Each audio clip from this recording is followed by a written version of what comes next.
Hey guys, welcome back to the channel. This is story about what if Naruto has Minato's personality part 1. Before I start, please do support for more amazing content and comments for part 2. Do consider to subscribe my channel and share my video to your friends and check out the description as well. Let's start the video. Ugh, Naruto groaned as he rolled over on his futon. The last 24 hours had been a blur to the blonde, dealing with Gatta's samurai wannabe thugs, racing to Tazuna's bridge to catch up with the rest of his team, leapt into an enemy's jutsu to save Sasuke, see Sasuke seemingly killed, using the Kyuubi's chakra to break free and finding out that his opponent was Haku, seeing Haku killed by Kakashi-sensei, then Gatta showing up with his thugs. Zabuza then sacrificing himself to decimate Gatta's thugs and kill Gatta himself, and finally Sakura calling out that Sasuke was alive. However, instead of getting a restful sleep, Naruto's rest was bombarded by images that he had no memory of. He saw dozens of unfamiliar ninja in a barren, rocky wasteland. Somehow he knew that the Hitaids on the ninjas' foreheads were that of IWA. Whispers of Kiroi Senko filtered through his ears. The scene changed to a familiar training ground where he seemed to be sparring against a boy his own age, but with gravity-defying silver hair with half his face hidden by a mask. Naruto thought that this kid looked like a chibi Kakashi. Is this the future? He thought. The dream changed once more to a sight that Naruto instantly recognized. He stood overlooking the village, from the top of the Yandame's head, and saw the Kyuubi wreaking havoc on the village. The massive demon fox looked up and spotted Naruto. In a voice unlike his own, Naruto said, "So you've spotted me already?" Naruto watched as the Kyuubi created a massive ball of chakra and fired it. The massive ball of chakra sped across the ground toward the Hokage monument. Pulling a kunai from his pouch, Naruto held it out in front of him. The Baijidama was suddenly sucked into a void that had appeared in front of Naruto. How? Naruto thought. Naruto has Minato's personality. The scene shifted once more and Naruto found himself in a very ornate temple wearing very fancy robes. Naruto looked up and felt his jaw drop. An extraordinarily beautiful red-headed woman with light violet eyes was walking down the aisle wearing a white kimono that offset her hair and tan skin wonderfully. "Do you Namikaze Minato take this woman, Uzumaki Kushina, to be your lawfully wedded wife?" Naruto blinked. Who? And why does she have the same last name as me? The scene faded out again. This time Naruto was in a dark room, thought it was slightly illuminated by candles. From what Naruto could see, someone was sitting astride him. Flashes of red and cream could be made out as well as pants and moans could be heard. "Oh, Minakuin, yes, that's it," a breathless female voice was heard above him. "Kushina-chan, you're so beautiful," Naruto gasped as he felt a pressure build up in his stomach. "I could barely think when I saw." "Enough talking and do me," Kushina growled. Naruto felt something tighten around him, something warm and wet. The pressure in his stomach flared. "Oh Kushina, I'm coming!" Naruto cried as he bucked his hips. "Yes, Minakuin, do it inside me," Kushina wailed. Naruto gasped as he felt the pressure give way, and white-hot pleasure coursed through him. Naruto opened his eyes trying to rid himself of the final images, but the breathy moans and cries of this Kushina wouldn't go away. Blood gushed from his nose and splattered against the door while Naruto fell back into the welcoming embrace of unconsciousness. A moment later, the door opened to reveal a pink-haired girl wearing a red dress. She spotted Naruto lying on the futon, blood dripping from his nose and a lecherous grin on his face. "Pervert," Sakura growled before slamming the door behind her. Scene break. The next morning Team 7 was all set to head back to Konoha. Of course, Inari was struggling not to cry as he wailed about losing his big brother. The townspeople had come to see them off as well, calling them a team of heroes. Kakashi, Sakura and Sasuke were quite surprised as the fact that when Tazuna announced the name of the completed bridge that Naruto hadn't started jumping and down and acting like a child. Instead, Naruto seemed to shrink in on himself, blushing furiously and looking down at the ground. It was most unlike the blonde hyperactive ninja that they knew. "All right, you three, we better get going if we want to make it back to the village by nightfall," said Kakashi. Sasuke just grunted while Sakura looked on adorningly. Naruto nodded and turned away from the villagers. "Naruto ani!" Inari shouted, causing Naruto to look over his shoulder. "Don't worry about the village, I promise you that I'll become strong and protect it with both arms," the young boy declared before making the same gesture that his stepfather had. Naruto gave the younger boy a soft grin. "I have faith in you, Inari, I know that you will keep your promise," the blonde said. "I'll see you around, okay?" Inari had to wipe his eyes quickly but gave Naruto a broad smile. "Believe it!" he cried. Naruto nodded before joining his team and setting off. As Team 7 leapt through the forest, Naruto's mind was racing. It seemed to be filled with memories that Naruto had no recollection of. he could see himself performing jutsus that Naruto certainly had no knowledge of. Looking up, Naruto had to blink rapidly. The image of a silver-haired boy wearing blue face mask and a sword strapped to his back wavered then vanished, being replaced by the back of Kakashi-sensei. Turning to his right, Naruto once again had to rub his eyes, as another hazy figure seemed to overlap over Sasuke. This boy was wearing a similar dark jumpsuit to Sasuke but had short hair and was wearing goggles much like Naruto used to. Obito? Naruto thought, though he had no clue where the name Obito came from. Naruto quickly turned toward his female teammate and closed his eyes tightly when instead of Sakura, he saw a dark-haired girl with 2 purple rectangles on her cheeks. Rin? Again, Naruto had no clue where the name Rin came from, but he somehow recognized the figure. Naruto, what the hell are you doing? A sharp voice snapped out, drawing Naruto from his thoughts. Looking up, he saw Sakura glaring back at him. Hurry up, you idiot, or you're going to be left behind. Shaking his head, Naruto channeled some chakra into his legs and leapt off the branch that he had stopped on. He quickly caught up with his team and settled back into formation. However, every time he blinked, Naruto felt as if his hands were twitching to perform some sort of jutsu. In his head, Naruto somehow now knew the hand sign chains for all the jutsus: Shuriken Kage Bunshin, Kunai Kage Bunshin, Kirigakyu no Jutsu, Suetun, Hahanryu, Mizu Bunshin no Jutsu, Suetun, Mizurappa, Right-un, Gain, Right-un, Jibashi and several others. One jutsu that really stuck out in his memory was something called the Rasengan. Now that looks really kick-ass, Naruto thought. Looking back ahead, Naruto pondered whether or not to tell Kakashi about this new knowledge, but then thought better of it. A feeling of disappointment welled up within Naruto, though the blonde had no clue as to why. Why should I? What really has Kakashi taught us? Aside from tree walking. A new string of memories flashed through Naruto's head. He saw a miniature Kakashi watching on as Obito and Rin struggled to perform the chakra control exercise. Alright, that's enough for today, you two, Naruto felt himself say.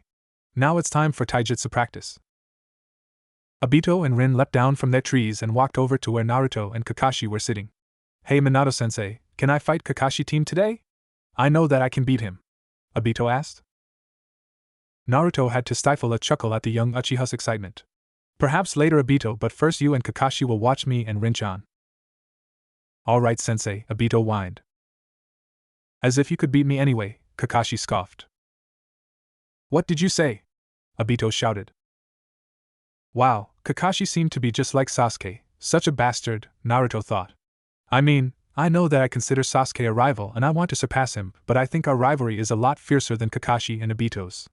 And it seems that their sensei actually paid attention to them, instead of reading porn and being 3 hours late. Look at our team and Kakashi's own. Sasuke is an arrogant brat who thinks that he is all that, even though I know that this mission was a wake-up call for him. No longer the big fish in the small pond as Sasuke, Naruto thought. Sakura is unfit to be a ninja at the moment, all she cares about is Sasuke. Rin was never like that, she might have had a crush on Kakashi but she focused on the mission first. Me and Obito are similar, that's for sure. And Kakashi-sensei isn't doing anything to change us. It's honestly a miracle that we survived that mission, Naruto thought. What have I been doing? I have just been expecting Kakashi to come to me with jutsus and training and easy ways to get stronger, not asking for his help. I need to get stronger and sitting back and waiting isn't going to make me get any stronger. Team 7 reached the village gates just as the sun was setting behind the Hokage monument. Naruto looked up and saw the 4 faces of the Hokage looking out over the village. That's the face of that Minato guy. But that's the 4th Hokage. Why in Kami's name am I seeing memories through the 4th Hokage's eyes? Come on you 3, the Hokage will want to see us, Kakashi said. Once we have been dismissed, we'll meet at Training Ground 7 the day after tomorrow. Ah, Team 7, welcome home, the 3rd Hokage said warmly as the group entered the Hokage's office. It seems that your mission went longer than you expected. How did you all enjoy your first C-rank mission? The room was awkwardly silent for a moment, as Hiruzen examined the 3 genin before him. Kakashi, your report? Hi Hokage-sama, Kakashi said. The mission to escort the bridge builder Tazuna was successful, but the client Tazuna lied about the details regarding the level of his mission request. Oh? Explain, Hiruzen ordered.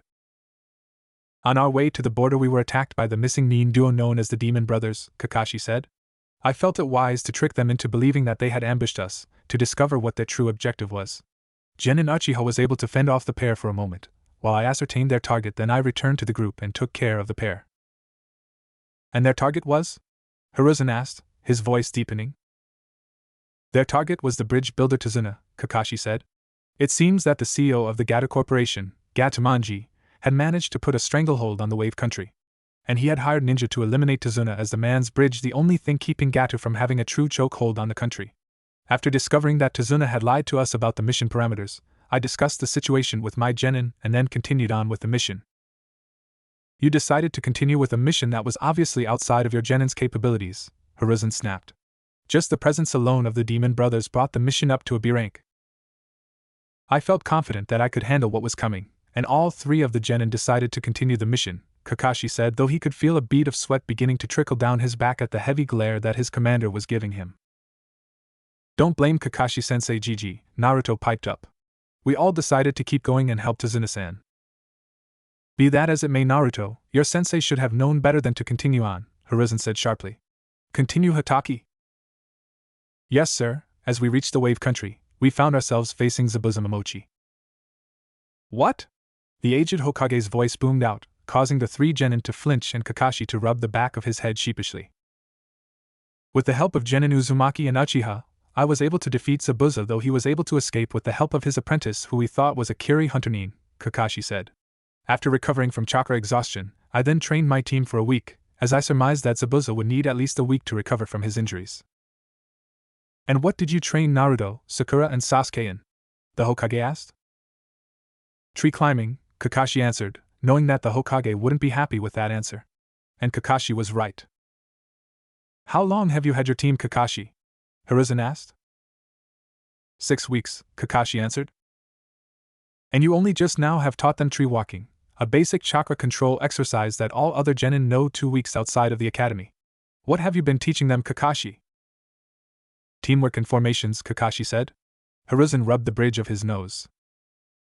Kakashi, we will be having a long discussion on your teaching methods, the Hokage said. But since you four have returned, I am to surmise that everything worked out in the end. Yes, Hokage-sama, Kakashi said. He then gave the rest of his report, leaving out Naruto's QB episode, though the Hokage knew that Kakashi was still leaving something out. All right, Team 7, you are dismissed. Kakashi, stay behind. We will be having words, Hiruzen ordered.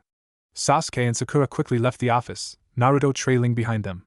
As he was leaving, Naruto looked up and saw the portraits of the former Hokage. The picture of the fourth Hokage caught Naruto's eye and made him freeze. Minato, I'm sorry I took up all your time, a pained female voice filled Naruto's ears. It's okay, Kushina, Naruto, listen to your motor-mouthed mother, a man's voice, weak and watery, added. Find a dream and don't stop until you've achieved it. We believe in you, son. Naruto, are you alright? Hiruzen asked. Naruto blinked. I'm okay, Gigi, Naruto answered. Just zoned out there. Kakashi-sensei, what was your sensei's name? He asked. Minato, Kakashi answered. Naruto nodded slowly as the pieces began to fall together.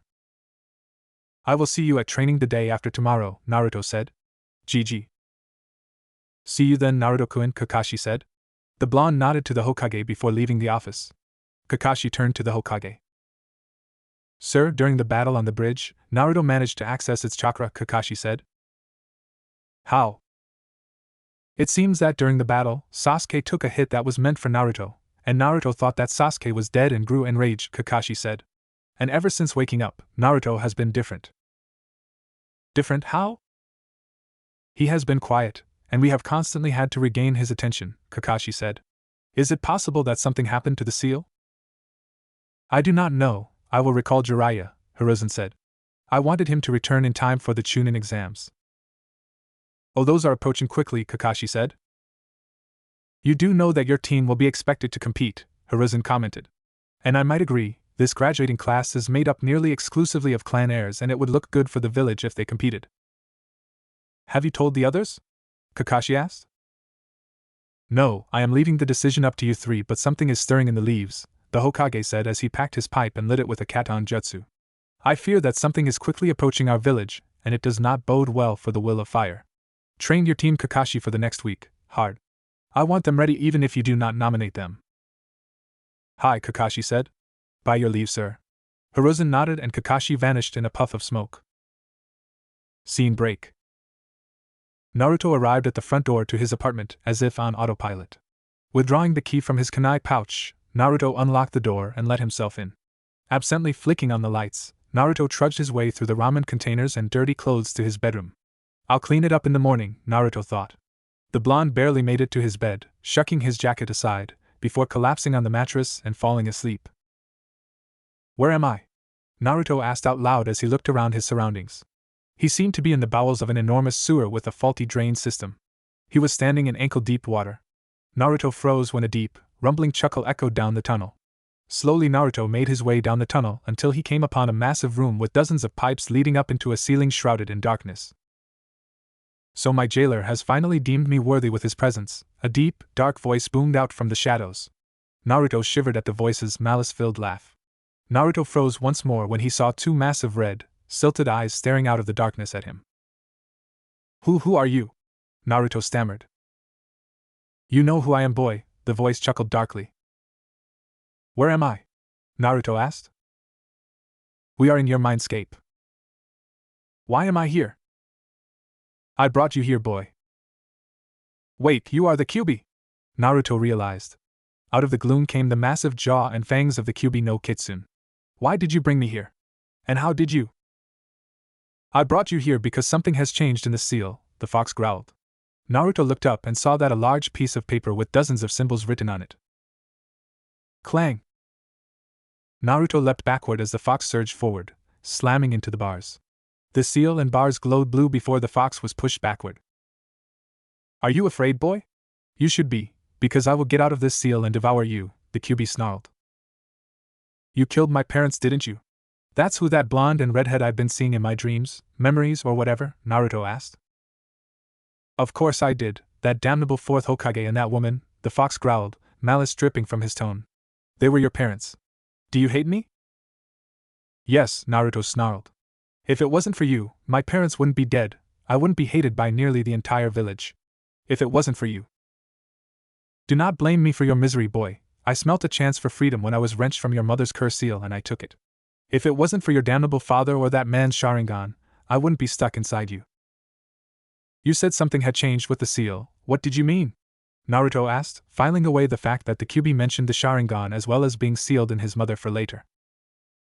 I do not know, boy. The fox snarled, baring its fangs. I don't wish to know what goes on in you human's head, but I no longer sense a pair of presences in the seal. I haven't since you called upon my chakra back in the wave. Whatever, fox, I hope I never see you again, Naruto growled. Now how the hell do I get out of here? It's your mind, brat, you control it, figure it out for yourself, the fox snarled. Naruto glared at the fox as it receded back into the shadows of the cage. Naruto slowly opened his eyes, and saw the worn, darkened white ceiling of his bedroom. Robotically, Naruto rose from his bed, knowing that he wouldn't be able to get back to sleep. Pulling on a pair of sweats and a thin shirt, Naruto left his apartment, and made his way to his favorite thinking spot, the top of the fourth Hokage's head. Naruto didn't meet a single soul on his way to the Hokage monument, and felt a sense of peace wash over him as he sat down on top of the fourth Hokage's head. Why? He whispered. Why did he pick me? Minato couldn't force another family to give up their child if he wasn't willing to do the same, Hiruzen's soft voice filled with regret answered Naruto's whispered question. Naruto turned to see the elder Kage watching him. Perhaps we should continue this talk in my office? Naruto nodded and stood up and walked over to the elder Kage. Hiruzen placed a hand on Naruto's shoulder, and in a swirl of leaves, the pair vanished from the top of the monument. Why didn't you tell me? Naruto asked when the duo had returned to the Hokage's office. How? Hiruzen asked. How could I tell you that you were the son of the fourth Hokage? How was I supposed to tell you that your parents were two of the greatest heroes that this village has ever or will ever know? Your parents had many enemies both in and out of the village, and I decided that it would be safer for you that no one know your heritage. Do you have any idea how much pain you've caused me, Gigi? Naruto shouted. Thinking that my parents abandoned me. You would only tell me that they died fighting the fox. You were the only one in the entire village who said anything like that. Everyone else would just say that my parents abandoned me because I wasn't worthy of having parents. Naruto, who had tears streaming down his cheeks, looked up at his grandfather figure who had gone stock still and pale-faced in anger. The young blonde could feel the beginnings of Hiruzen's ki seeping out from the older man's control. Hiruzen noticed that Naruto had stopped screaming and was now looking slightly scared. With a deep breath, Hiruzen reined in his growing anger and turned back to the young blonde that was a grandson to him. Naruto-kun, I apologize, Hiruzen said. I know that you don't wish to hear that, but that is all I can do. Naruto wiped his eyes. I know, Gigi, he muttered. I know that you did as much as you could, but it is going to take me a long time before I can even think of forgiving you or the village for what you've all done to me. And I will never forget it either. The Sandaime Hokage felt his advanced age at the young blonde's words. I can understand why you feel that way, Naruto-kun, he said. If I was in your position, I don't think I would be able to stand up as well as you have. You are the strongest person I know, Naruto-kun. Your parents would be extremely proud of you right now. I am. Naruto nodded. Hey Gigi, do you have any idea what a chakra affinity is? That's quite an interesting change of subject, Naruto-kun, the Hokage chuckled. Why would you want to know about such an advanced subject? Normally one doesn't begin training in their affinity until they are at least a chunin. But Sasuke team can shoot those awesome fireballs and Kakashi-sensei has that sweet lightning hand thing. Hiruzen chuckled at the enthusiastic Naruto. Very well, Naruto-kun, he said. A person normally has a chakra element that they are naturally tuned toward. You know what the 5 elements are, correct? Naruto nodded. Hiruzen strode over to his desk and opened a drawer. What are you looking for? Naruto asked. Ah, here it is, Hiruzen said, standing up and showing Naruto what he was holding.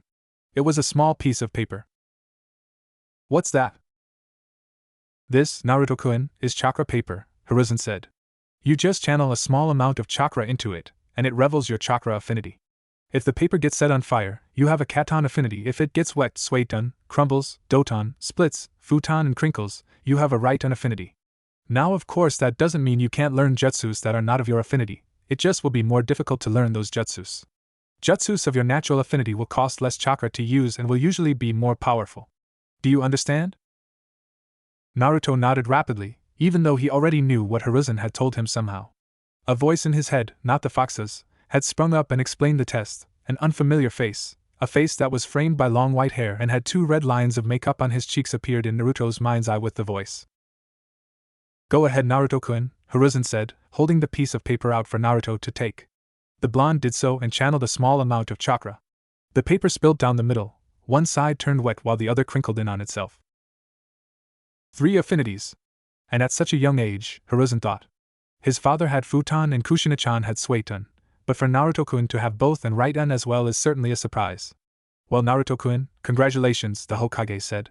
You certainly are living up to your reputation of being the most unpredictable ninja. Hiruzen made his way back to his desk and opened another drawer, and withdrew 3 scrolls. Here you are, Naruto-kun, Hiruzen said, handing over the 3 scrolls. What are these? The blonde asked.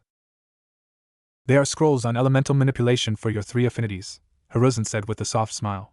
They contain the exercises for swaiton, raiton and futon manipulation. I am sure that you will find them quite useful in learning to control your chakra. Thank you, Hokage-sama, Naruto said, cradling the 3 scrolls as if they were newborn babes. Now off to bed with you, Naruto-kun, Hiruzen said. You will need to get some sleep to recover your strength for tomorrow. I am sure that Kakashi will be quite surprised when he learns that you have 3 affinities. The Hokage must have noticed something in Naruto's face because he then asked, What's the matter, Naruto-kun? Kakashi-sensei hasn't really been paying attention to us. Well, me and Sakura-chan, he mainly focuses on Sasuke, Naruto admitted. Hiruzen's face grew hard. I will be having a discussion with Kakashi in the morning about his training methods, the Hokage said. I think when you meet with him tomorrow, he will have a different outlook when training you all. Naruto nodded. He tried to stifle a yawn, but the aged Hokage caught it. Off to bed with you, Naruto-kun, Hiruzen chuckled warmly. Night, Gigi, Naruto said as he turned toward the door. Good night, Naruto-kun, Hiruzen said. When the door to his office closed, Hiruzen sat heavily down at his desk and leaned back. Minato, Kushina, you would be so proud of your son, he said. And you would also string me up by my toes for what I have done. I have failed your son, and I know that when I meet you 2 again you both will be taking out your pound of flesh. But I swear with all the life that is left in my body, I will see that Naruto will become the hero that you both knew that he would grow to become. Then perhaps, Kushina-chan, you won't kill me again. Hiruzen shivered as a cold wind blew through the office. Scene break. Naruto arrived at Training Ground 7 just before the team's scheduled meeting time of 7 a.m. He knew that Kakashi would arrive at least 2 hours late, but Naruto couldn't fall back asleep, so he decided to just make his way to the training ground. Neither Sakura nor Sasuke were there when Naruto reached the training ground. He sat at the base of the same post that he had been tied to when they first became a team. Opening the futon scroll, Naruto began to read. Naruto, Naruto, Naruto. Sakura's voice slammed into Naruto's ears. Naruto jumped, landing on top of the post with a kunai drawn and raised. Blinking, he realized that Sakura and Sasuke were looking at him like he was nuts. What the hell, Sakura? Why'd you yell in my ear? You wouldn't answer me, Baka, Sakura snapped. I've been calling your name for like a minute now, and you didn't answer. What are you reading? Nothing, just some jutsu scrolls, Naruto answered quickly. He gathered up the journal and sealed it back in Kushina's scroll. You were reading? Sasuke scoffed. I didn't know that a dobe like you could read.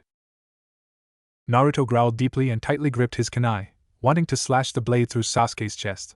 A ninja must always remain in control of their emotions, Naruto heard his father's voice whisper in his head.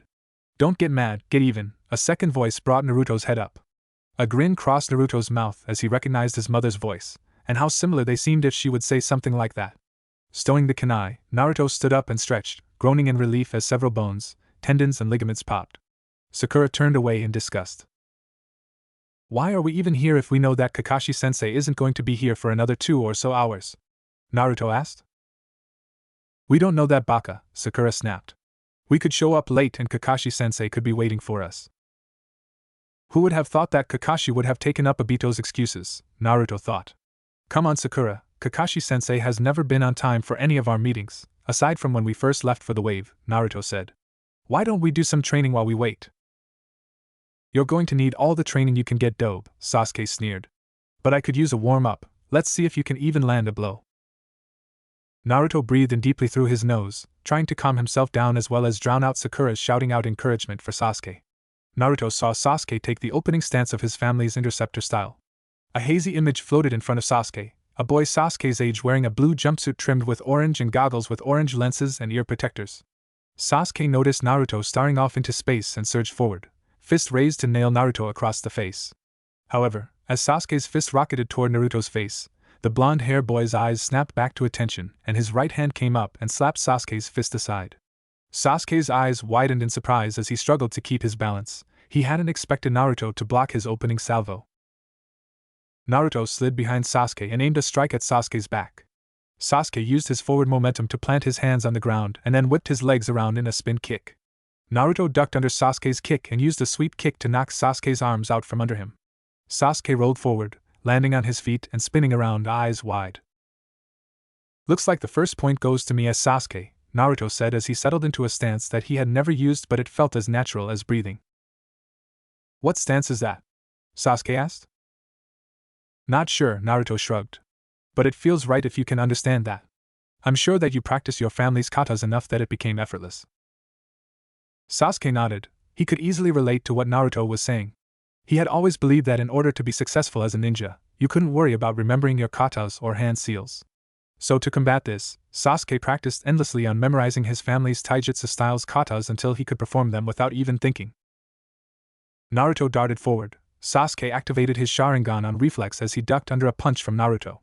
The Uchiha heir launched his own punch at Naruto's midsection. He connected, but it wasn't the solid blow that Sasuke was hoping for.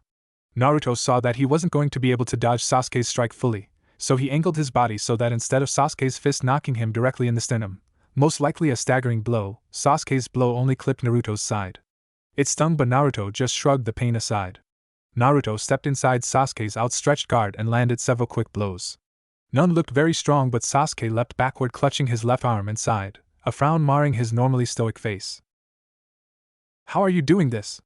Sasuke demanded. I don't know, Naruto said. I'm just doing what comes naturally. What's going on here? A stern, yet somewhat amused voice asked from the edge of the sparring circle. So you decided to show up, Kakashi-sensei? Naruto quipped. And just when it was getting good. Kakashi-sensei. You're late. Sakura screamed, pointing a finger at the silver-haired man, who scratched the back of his head in an embarrassed fashion. Sorry, I had to stop and help an old lady take her groceries home, and then a black cat crossed my path, so I had to run twice around the village. You know, bad luck and all that, Kakashi said. Sasuke and Sakura groaned at the terrible excuse from Kakashi while Naruto chuckled warmly. Kakashi with Obito's personality. That's going to take some getting used to, Naruto thought. He shook his head, tossing aside his thoughts that were melding with his father's. Toussaint said that he would put some of his and Kasan's chakra in the seal for some reason. I wonder if when I use the Kyuubi's chakra in Nami, The seal activated and something happened caused the seal to absorb their chakra into me. It would sort of explain why I was dreaming about my parents from their points of view, and how I have any idea what I'm talking about, Naruto thought. So Kakashi-sensei, what are we going to do today? Sakura asked. Not more D-rank missions, I hope? No, Kakashi said. Hokage-sama has decided to give our team a week off from missions since our last one was upgraded from a C rank to an A rank. So today we will be expanding on what you were taught in Nami. Tree climbing? Naruto asked. Correct. But we already know how to climb trees with our chakra, Sakura whined. That might be true, but you haven't mastered it, Kakashi said.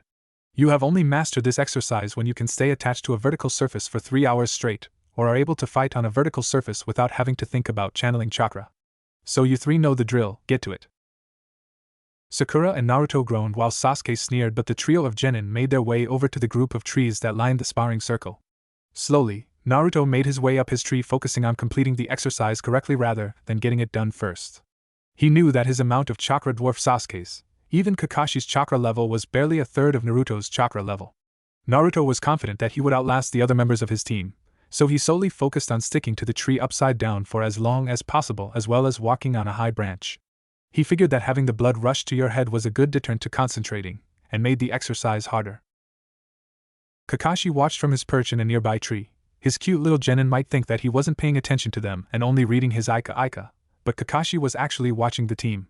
When he arrived, only 20 minutes late, a new record, Kakashi was stunned to see that Naruto and Sasuke sparring.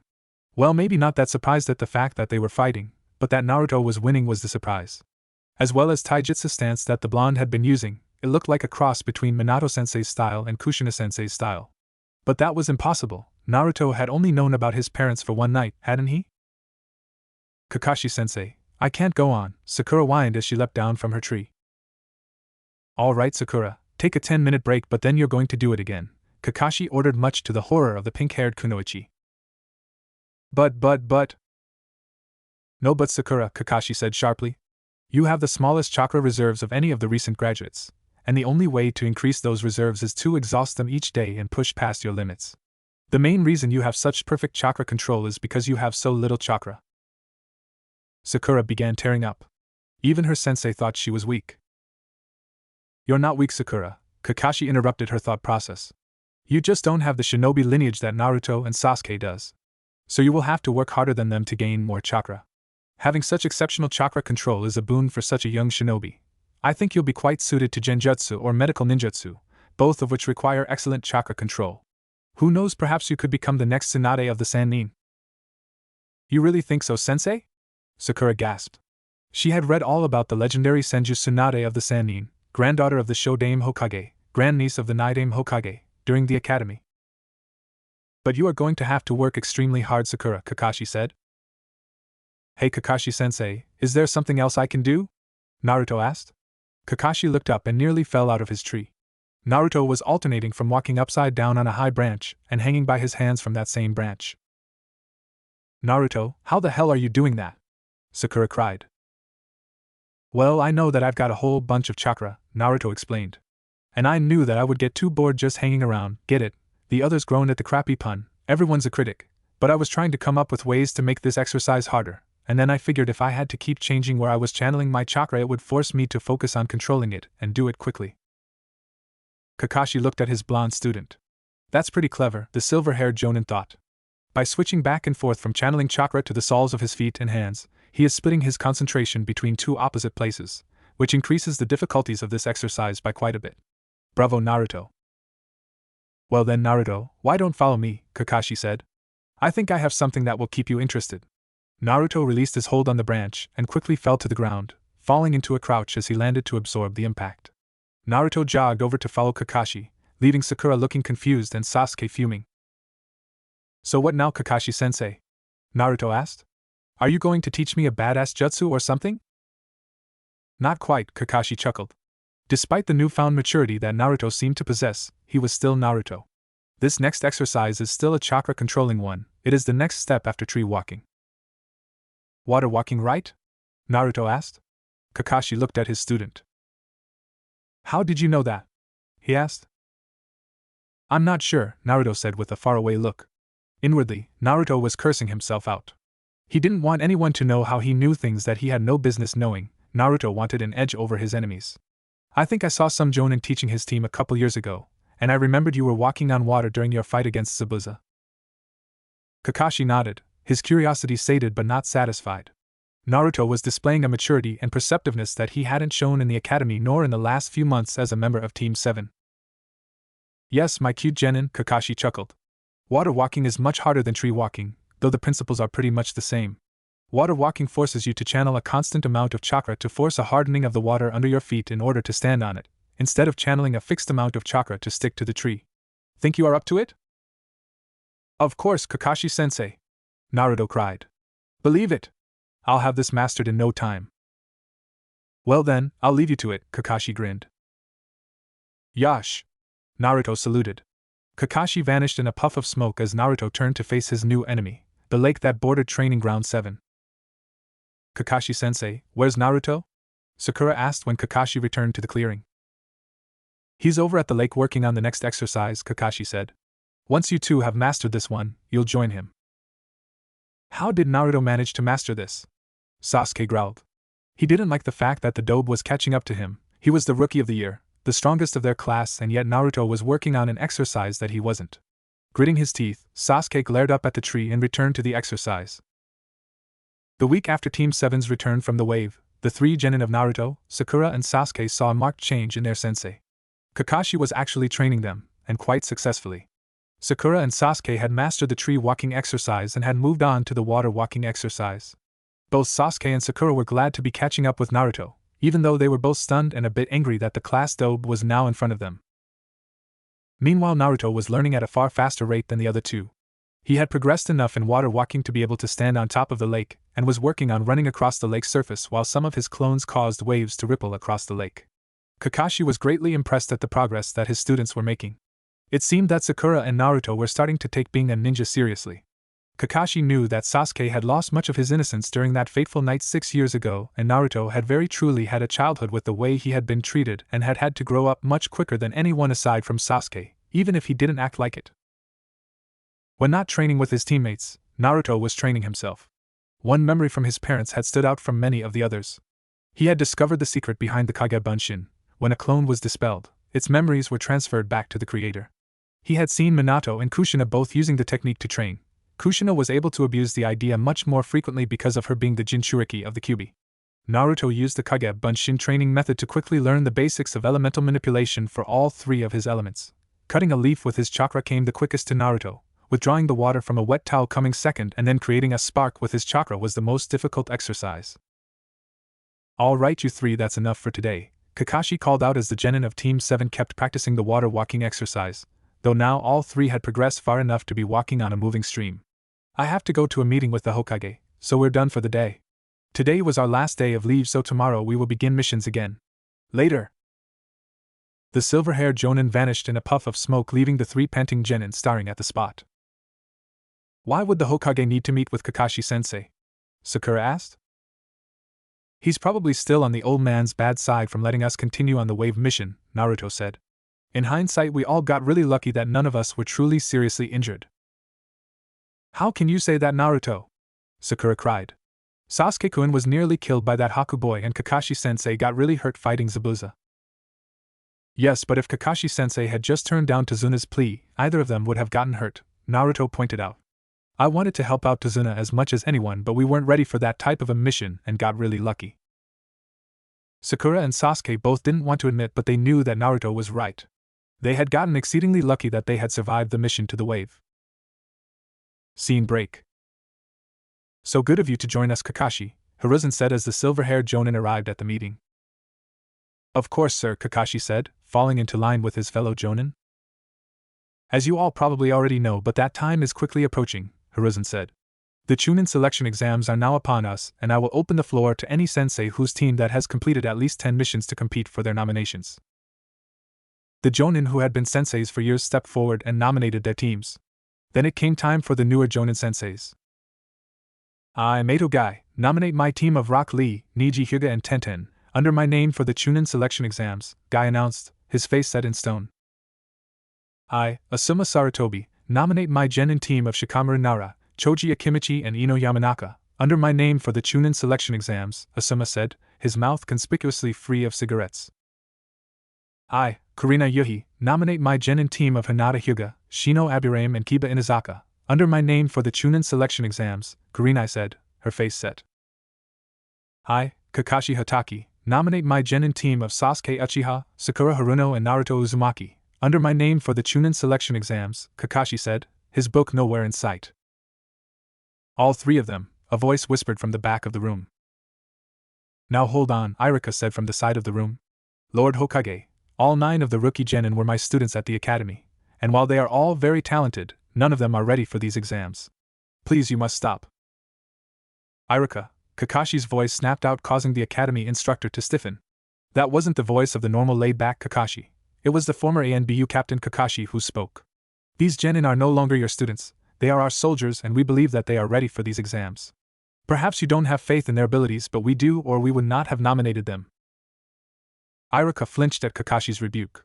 He opened his mouth to retort, but a raised hand from the Hokage stalled his continued protest. That is enough, Hiruzen said coolly. If Kakashi, Kurinai and Asuma believe that their students are ready for the exams, I will not stop them from nominating them. The exams will begin in 1 week's time. I trust you all will inform your students in enough time for them to make their own decisions. Kakashi, Kurinai and Asuma nodded. Good, you are all dismissed. Though Kakashi, would you mind staying for a brief moment?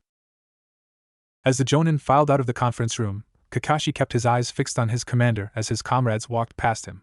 Once the final Jonin had left, being Irika, and closed the door. What can I do for you, Lord Hokage? Kakashi asked, bowing before the aged man. I see you have taken my advice to heart, Kakashi-kun, Hiruzen chuckled. The reports of your team's training have borne quite a bit of fruit. Kakashi rubbed the back of his head in an embarrassed fashion. I apologize, sir, for not putting my full effort into training my team. I know that Minato-sensei would have been ashamed of my attitude toward my students. I can only surmise that because I was so advanced by the time I graduated, I didn't pay attention to what Minato-sensei taught Obito and Rin. Hiruzen nodded at Kakashi's reason. Kakashi had graduated from the academy when he was 5, and had become a Jonin at 13 while under the command of Minato. It wasn't until the tragedy of Kanobi Bridge that Kakashi had broken out of his cold, nearly Danzo-like ninja mentality. Hiruzen only wished that it hadn't cost Obito Uchiha his life for Kakashi to begin to open up his heart that had been locked up since his father had taken his own life. And now, I think I truly understand why Minato-sensei always felt that teaching young ninja was the greatest gift a shinobi could do, Kakashi said. Seeing those 3 learning so quickly and getting stronger, it really is. Hiruzen nodded, seeing the proud expression on the masked ninja's face. I do, Kakashi-kun, I truly do, the Hokage said with a smile as he thought back to his own students.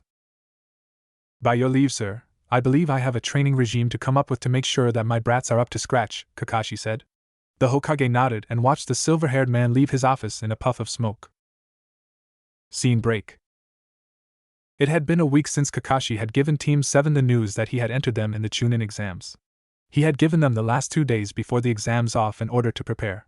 Naruto had spent the time reviewing his parents' memories of the exams. He was comforted by the fact that both Minato and Kushina hadn't passed their first Chunin exam. Actually, for Kushina it took 3 tries. Minato passed on his second attempt. But they always reached the 3rd stage, so Naruto promised himself that he would give him the chance to be promoted by making it to the 3rd exam no matter what. Naruto rolled out of bed the morning of the first exam, feeling nervous yet excited. He knew what was coming. In all of his parents' memories, the first exam had always featured some sort of intelligence-gathering test. Usually Konoha did this by forcing the genin to take a written test that had answers that no normal genin could answer, followed by a do-or-die question that was the true meaning behind the test. Opening his closet, Naruto sighed as he took his unusual outfit of the bright orange jumpsuit. Everyone belittled him for wearing such a non-ninja outfit, but they didn't think about why he wore it. The outfit was the only thing that he had, the only thing that the shopkeepers of Konoha allowed him to buy. A wave of anger flowed over Naruto at the thought of his tormentors. Hypocrites, he thought savagely. Toussaint wanted me to be known as a hero, and yet these people spit on his final wishes even though they praise him for being one of the most powerful shinobi of all time alongside the Shodaime. Pushing aside his thoughts of revenge, that would only prove to them that I am what they fear, Naruto muttered to himself. In the back of Naruto's closet was his new outfit. He had taken inspiration from his father's childhood outfit. Over the previous week, Naruto, under a disguise, had gone into several different stores to purchase his new clothes.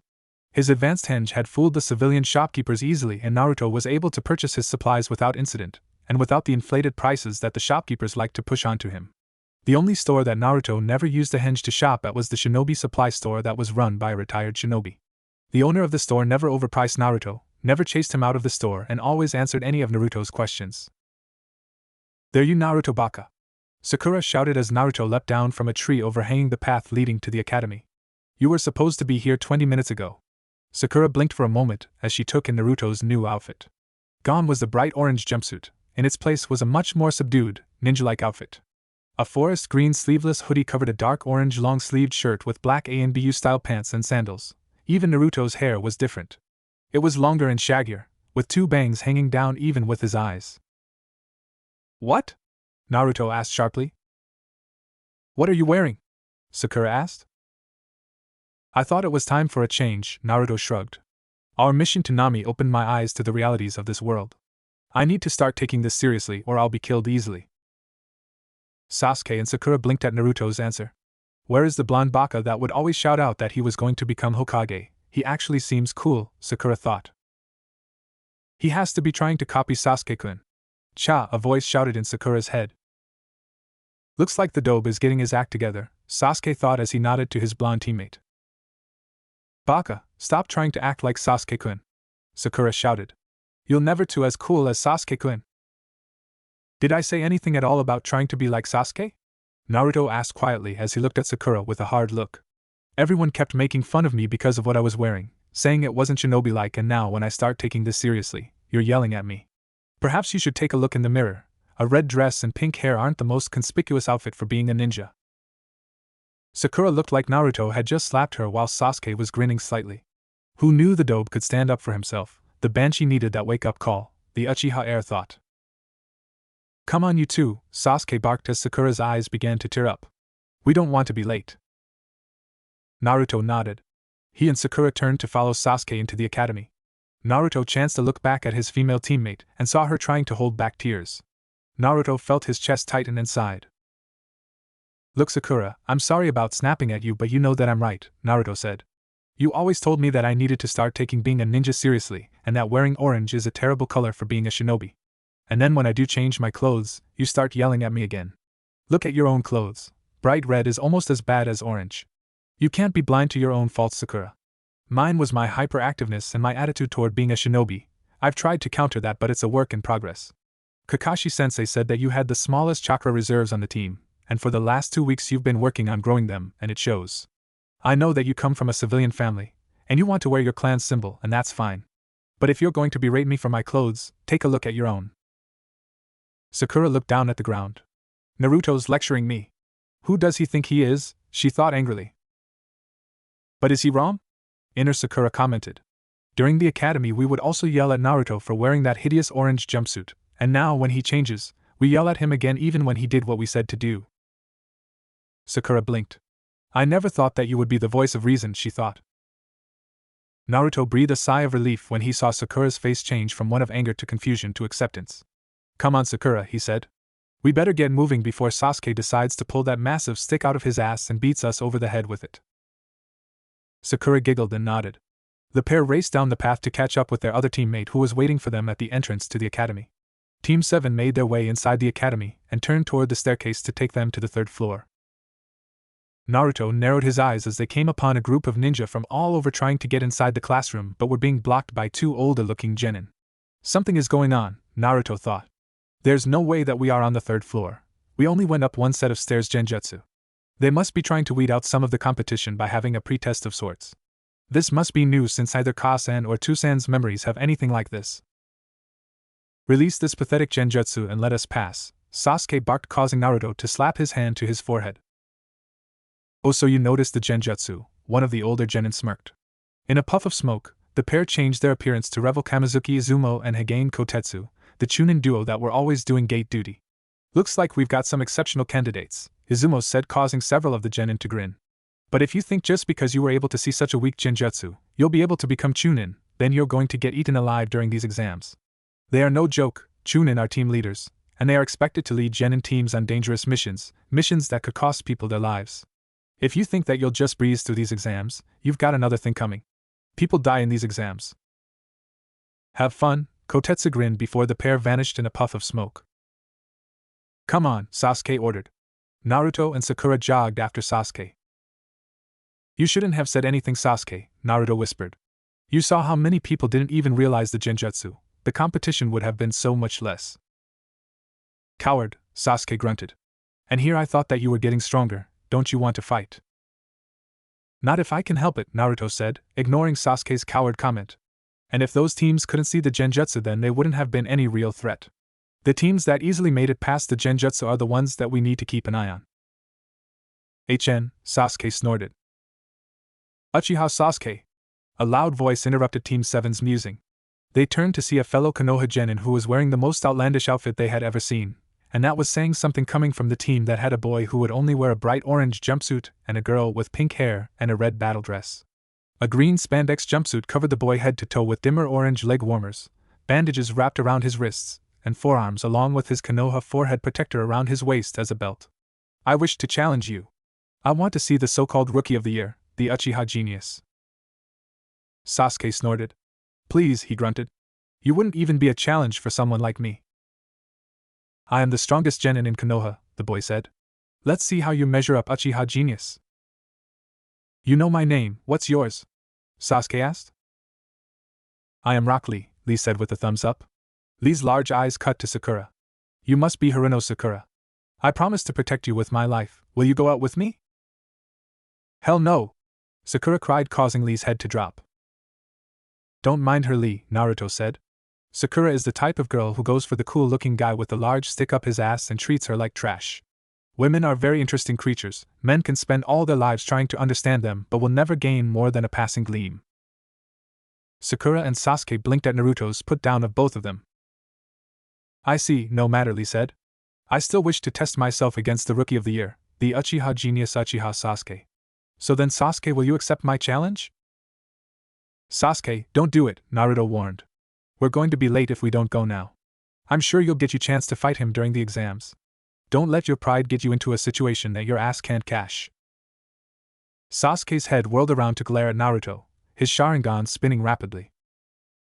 Sasuke-kun, Naruto is right, Sakura said softly. We need to keep going. TCH, fine, Sasuke grunted. He turned back to Lee. You got lucky this time, next time you won't be so. Lee grinned.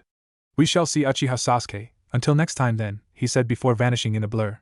Naruto blinked as he didn't see any smoke or leaves that usually mark the use of a shunshin. If Lee hadn't used any materials to mask his jutsu, that meant one of two things. That Lee was advanced enough in the jutsu to not need it, or that wasn't a shunshin. The second option was much more worrisome for Naruto. Sasuke-kun! A grating female voice cried out as Team 7 made their way into room 301. There you are! Back off, Inopig, Sakura growled as a long blonde-haired girl glopped onto Sasuke's back. Naruto had to stifle a snigger at the constipated look on Sasuke's face. Come to think of it, that expression was always on Sasuke's face. So the whole gang is here, Naruto heard Kiba's voice bark out. Naruto turned to see the rest of his graduating class slip out of the crowd and walk over. Hey forehead, where's that baka of a teammate of yours, Naruto? Ino asked once Sasuke had thrown her off his back. Hey there cutie, I'm Yamanaka Ino, what's your name? She asked. Sakura and Sasuke looked at one another, then to Naruto, before bursting out laughing. What are you laughing at, forehead? Ino frowned.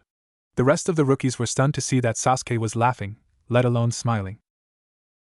Ino, that's Naruto, Sakura gasped, clutching her stomach. What? The rookies cried as Naruto lowered his hood to reveal his blonde hair and whiskered face. Naruto! Ino cried as her face bloomed spectacularly. What are you wearing?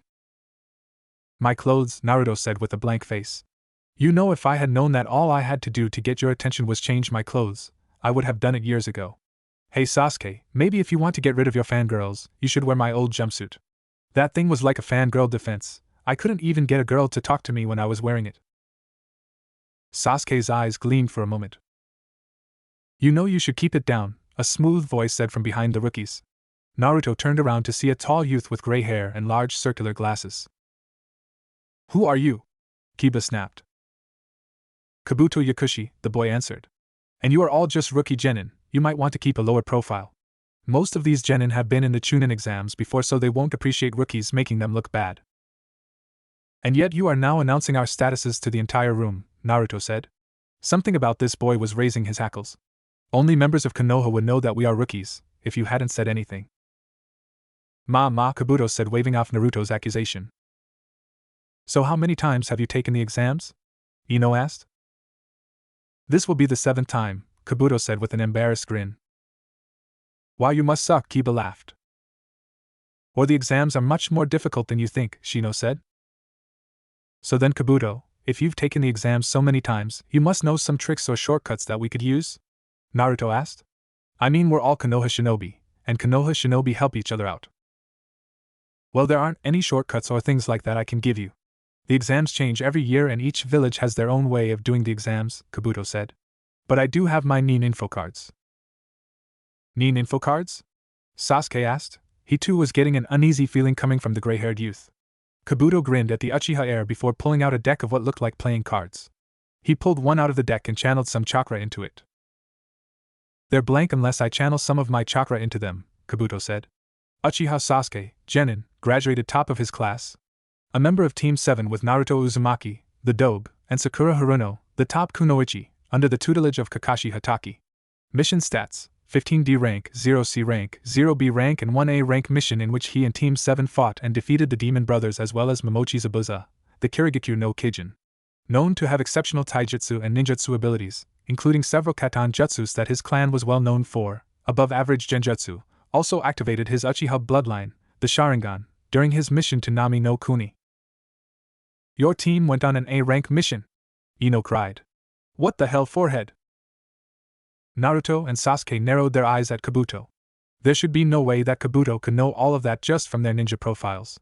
The Hokage had decreed that Team 7's mission to name an A-rank mission but had classified their reports. What about Naruto? Let's hear all about the Dobe, Kiba laughed. Kabuto grinned as he pulled out another card. Naruto Uzumaki, Genin, failed the graduation exam 3 times before passing the special secondary exam. A member of Team 7 was Sasuke Uchiha and Sakura Haruno under Kakashi Hatake. Mission stats: 15D ranks, 0C ranks, 1B rank and 1A rank. Known to have below average taijutsu, non-existent genjutsu and average ninjutsu. There is a special note though, apparently Naruto knows the B rank Kenjutsu Kage Bunshin no Jutsu and its A rank counterpart, the Taju Kage Bunshin. Naruto also has an immense amount of chakra, comparable to high Jonin levels.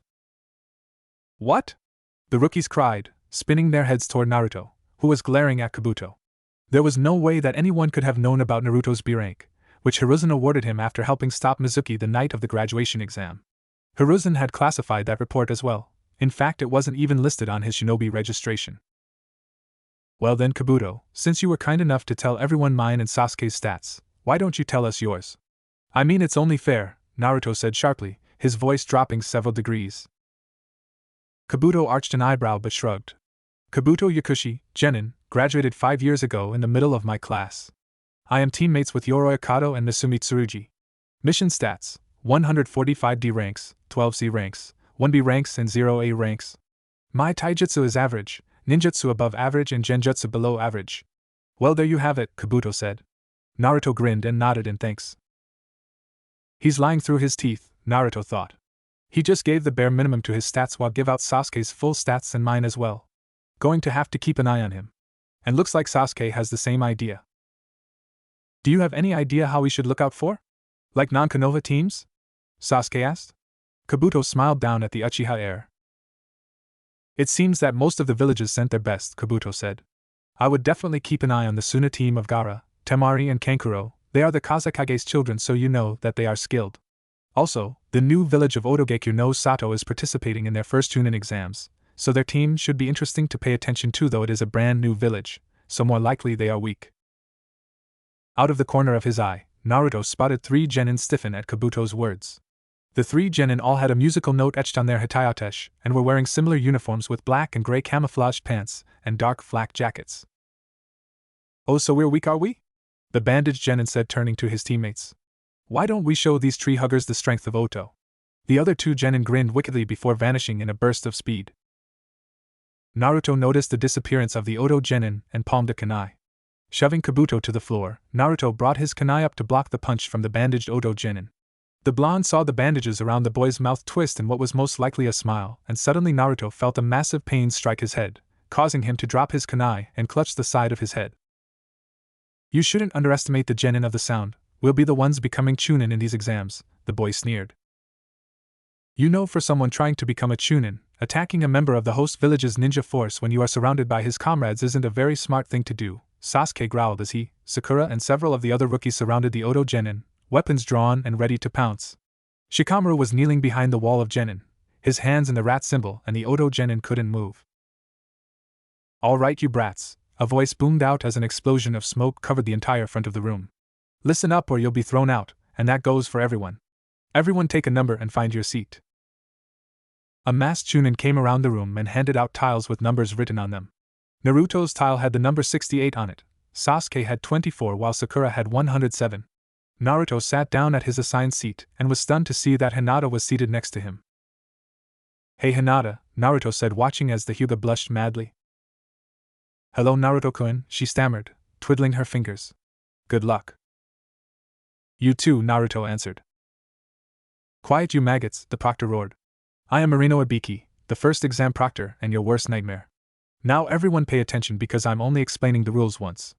Ibiki went on to explain the rules to the first exam. Naruto hid a grin as the memories of his parents' chunin exam experiences came to the forefront of his mind. It seemed that in the last 20 years, the first exam hadn't changed very much. It was still a written test. Several chunin passed out the sheets of paper for the test. You have 1 hour to complete this test, Ibiki barked. The 10th and final question will be given out when there is only 15 minutes left of the test. And begin. Naruto flipped over the test and quickly scanned each of the questions and grinned. None of these questions could be answered by normal genin. They were easily chunin or jonin level questions. For the next 40 minutes Naruto answered 5 of the 9 questions, giving only the bare minimum for a correct answer. He didn't want to expose his increased intelligence just yet, and also in case he was wrong about the final question he didn't want to fail. All right, pencils down, Ibiki ordered. It's now time for the final questions. The assembled genin sat a little straighter in their seats. However, there is another rule that I forgot to mention at the beginning. You can't do that, a Kiri genin yelled, getting to his feet. Silence, Ibiki roared. I'm the master of this exam. I can change the rules anytime I want. If you don't sit down right now, you'll be thrown out along with your team. The Kiri genin glared back at Ibiki but sat down. I thought so. Now the final rule is simple. You all have to decide on whether to take the final question or not. What do you mean? Naruto asked. Of course we want to take the final question. What kind of stupid rule is that? Well, you didn't let me finish, Gaki, Ibiki growled. If you choose to take the question and get it wrong, you fail, your team fails, and you will be barred from taking the chunin exams ever again. Uproar met this announcement. What? You can't do that. People here have taken the exams before, Kiba shouted. That's too bad, they didn't have me as proctor, Ibiki shrugged. So what are all your decisions? You can choose to not take the question, fail, cause your team to fail as well, but you will be able to take the exams next time, or do you risk it? Naruto sat down in his seat, eyes narrowed as he watched several teams struggle with the decision. After 10 minutes, 12 more teams had been eliminated. Naruto looked behind him to see Sakura looking at him beseechingly, almost asking him to give up. Naruto snorted and shook his head, telling her that he wasn't going to give up. Sakura blinked at her blonde teammate. As memories of him crying out that he was going to become Hokage, she knew that Naruto had improved drastically since their return from Nami, but there was no way he could answer any of these questions, let alone what was coming. I'm sorry, Naruto, Sasuke-kun, but I can't let you, she thought as she began to raise her hand. That's enough, Scarhead, Naruto shouted, slamming his hand on the desk, causing Hinata to jump in fright. Enough of your pathetic mind fucks. Take them back to the academy where they belong. We're ninja. Making decisions without correct information is risk that we all take every day. If we're not prepared to risk our lives, then we shouldn't be shinobi. I don't know about the others here, but I sure as hell ain't a coward. Ibiki glared at the blonde Gaki, staring him down, though inwardly he was laughing at the boy's guts. You were right, Hokage-sama. Uzumaki is one tough nut to crack, Ibiki thought. Just 3 sentences was enough to knock all the doubts from everyone else's minds. Looks like that's all we're going to get. He looked at the gathered chunin, and when they nodded back to him, Ibiki's wide face broke into a smile. You pass, he said. What? The majority of the assembled genin cried. What about the 10th question? Sakura asked. The decision to take the 10th question was actually the 10th question, Ibiki said. As the blonde Gaki said, there will be times in your careers that you are asked to make decisions without all the information. Now do you say no and decline the mission? Hell no! There will be times in which you can't decline a mission, and you are thrown into the thick of it. You will have to make decisions that could cost you or your teammates' lives, but you must steel yourselves for that reality. There will be times that you have to make life or death decisions, and you can't back out in the middle of a mission just because you are scared. If you do, then you're a scum and a coward. Suddenly the windows to the classroom shattered as a large bundle of black cloth filled the front of the room, revealing a banner with a very attractive purple-haired young woman standing in front of it. What the hell, Ibiki? There's still 25 teams here, Enko cried. Well, we have some exceptional genin this year, Ibiki said. Well, I'm going to cut this group in half, Enko grinned. Now come along, you cute little genin, you've got 1 hour to make it to training ground 44. If any of you are even a minute late, your team will be eliminated. Ja-ne. Enko disappeared in a puff of smoke and there was a stampede to get out of the room, causing Ibiki and the other proctors to chuckle. Scene break. Welcome to my home away from home, training ground 44, affectionately known as the Forest of Death, Enko grinned widely. Naruto had to admit, the backdrop was quite intimidating with the caged forest behind her. The only thing missing was a flash of lightning and clap of thunder. Now the second exam will be a survival battle free for all. Each team will be given one of these scrolls and you will have to get both scrolls and reach the tower in the middle of the forest within 5 days. If you fail to obtain the other scroll in time, or your team isn't complete when you arrive at the tower, you fail. Now sign these forms, she added, brandishing a bunch of forms. What are these for? Choji asked timidly. Release forms, Enko shrugged. This way I won't be blamed if any of you die in there. And believe me, there will be deaths. Oh, and if all of your team doesn't sign, you automatically fail the exam. Enko smiled widely at the paling of many of the genin's faces. You know, Enko whispered. Fangirls like you are usually the first one to die. Sakura shrieked as she felt blood run down her cheek as Enko had suddenly thrown a kunai that nicked her cheek before appearing behind the pink-haired genin.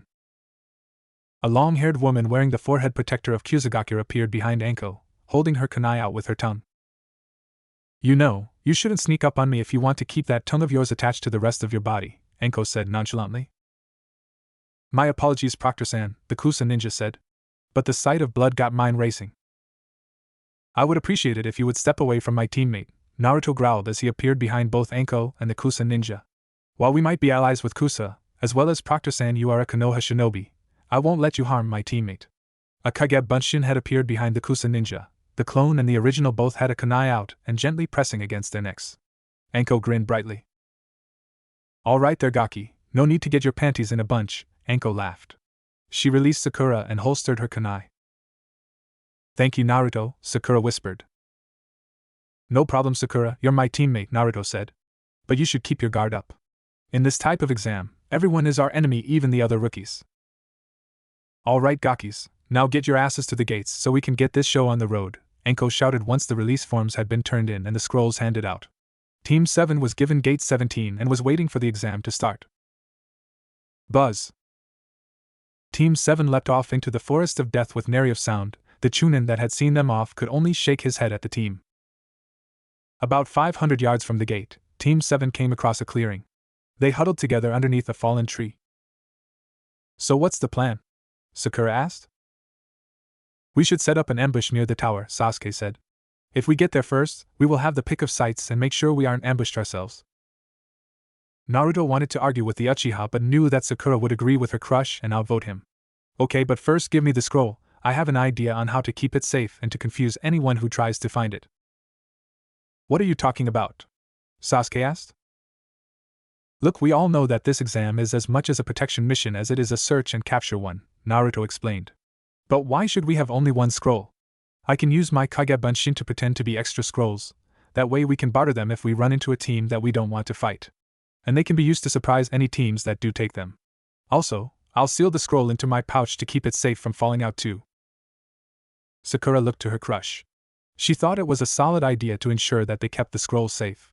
It still surprised her that it was Naruto who was suggesting the idea. She knew her blonde teammate had drastically improved since the academy, and even more so since their return from the Land of Waves. What do you mean seal the scroll in your pouch? Sasuke asked.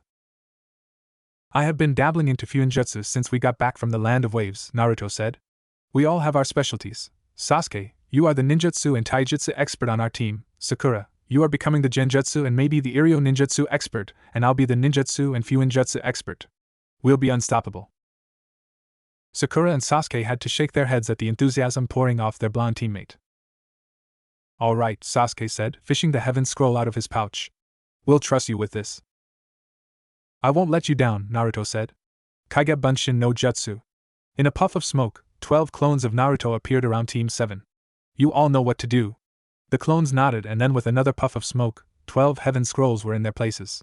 Naruto picked up the original heaven scroll and sealed it in the storage seal that was sewn in on the inside of his equipment pouch. We'll each take 3 of the clone scrolls. Sakura and Sasuke nodded and picked up their 3 scrolls and placed them somewhere on their persons. All right, let's get moving, Sasuke ordered. Naruto rolled his eyes while Sakura quickly fell into line with the Uchiha heir. Team 7 leapt off into the trees, leaving the clearing behind, and the pair of golden eyes gleaming out of the darkness that had been watching them. The team had traveled only another mile or so deeper into the forest when Sasuke, who was running point, raised a hand. Naruto and Sakura landed next to Sasuke, each of the genin facing outward. Who knew that all that formation training from Kakashi would come in handy? Naruto thought as he kept his eyes peeled for any movement. We're being watched, Sasuke whispered, his eyes gleaming with his Sharingan. Can you tell how many there are? Sakura asked. No, Sasuke grunted. My Sharingan can't distinguish how many chakra signatures there are out there. The forest is teeming with chakra and it is messing with my vision. Then we'll have to do this the old-fashioned way, Naruto chuckled. Tajikage Bunshin. A massive cloud of smoke enveloped Team 7, hiding them from view. Out of the cloud, nearly 50 clones of Naruto burst out in every direction. Kyuso. A garbled voice growled from the trees. Find them. Find who? Naruto's amused voice said from behind the AIM ninja. The ninja whirled around to find Naruto looking down at him from a nearby branch with a smug grin. Hand over your scroll, the AIM ninja demanded. If you don't, you'll be killed and we'll take the scroll from your cooling corpse. Naruto raised an eyebrow at the demand. You and what army? The blonde asked. This army, the AIM ninja shouted as dozens of figures slowly rose from the tree and ground around Naruto. Please, I know that those are all genjutsu clones, Naruto said, looking down at the amassed AIM shinobi.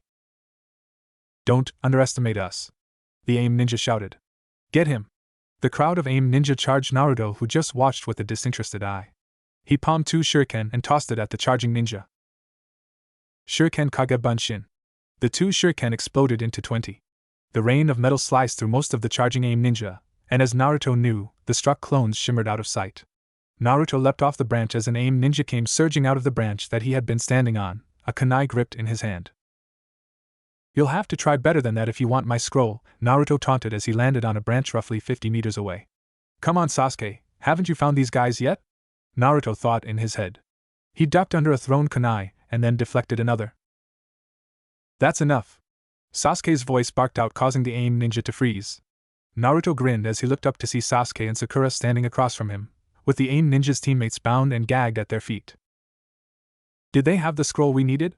Naruto asked. We got it, Naruto, Sakura called out. Naruto nodded and then turned his attention back to the AIM ninja that had attacked him. Look, you've lost, we have your scroll and your teammates are beaten, the blonde said. Just give up and leave. We don't want to hurt you, but if you don't stand down, you 3 won't be leaving this forest, breathing that is. The AIM ninja growled up at Naruto but knew that the situation was hopeless and holstered his kunai. Fine, just let us go, the boy ground out. Naruto nodded and looked over at Sasuke and Sakura. The other 2 nodded and Team 7 leapt off into the forest, leaving the AIM team alone and without a scroll.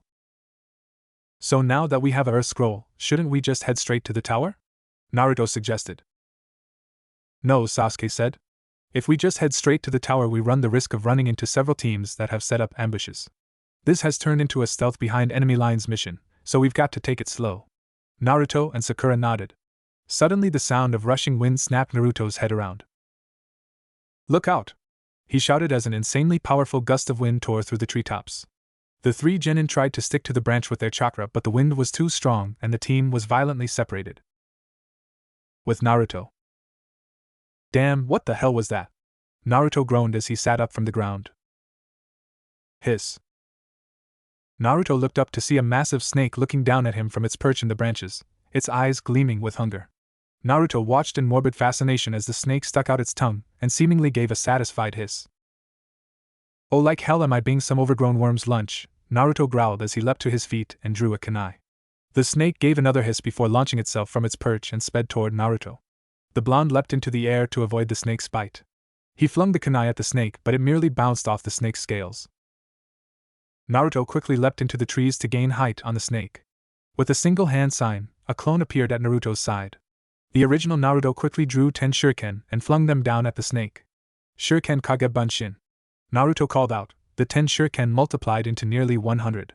The clone Naruto moved behind the original and quickly barked out, "Futon, de Tapa!" The Futon Jutsu increased the shuriken's speed drastically, making them appear to be nothing more than blurs. The snake hissed in pain as the shuriken bit deep into its scales. It fell to the forest floor and thrashed around for a moment before exploding in a cloud of smoke. Coughing, Naruto landed on a nearby branch. "What the hell was that?" Naruto said. "That should have killed that snake. Why did it explode into smoke?" "Oh, Kyuso, that was a summoning. The only snake summoners are Kyuso, Sakura, Sasuke." Naruto channeled as much chakra into his legs and pushed off the branch, rocketing away from the tree, leaving a large indentation in the bark. With Sakura and Sasuke. "Who the hell are you?" Sasuke cried as he flung several kunai and shuriken at a mass of approaching snakes that the Kusa ninja had summoned.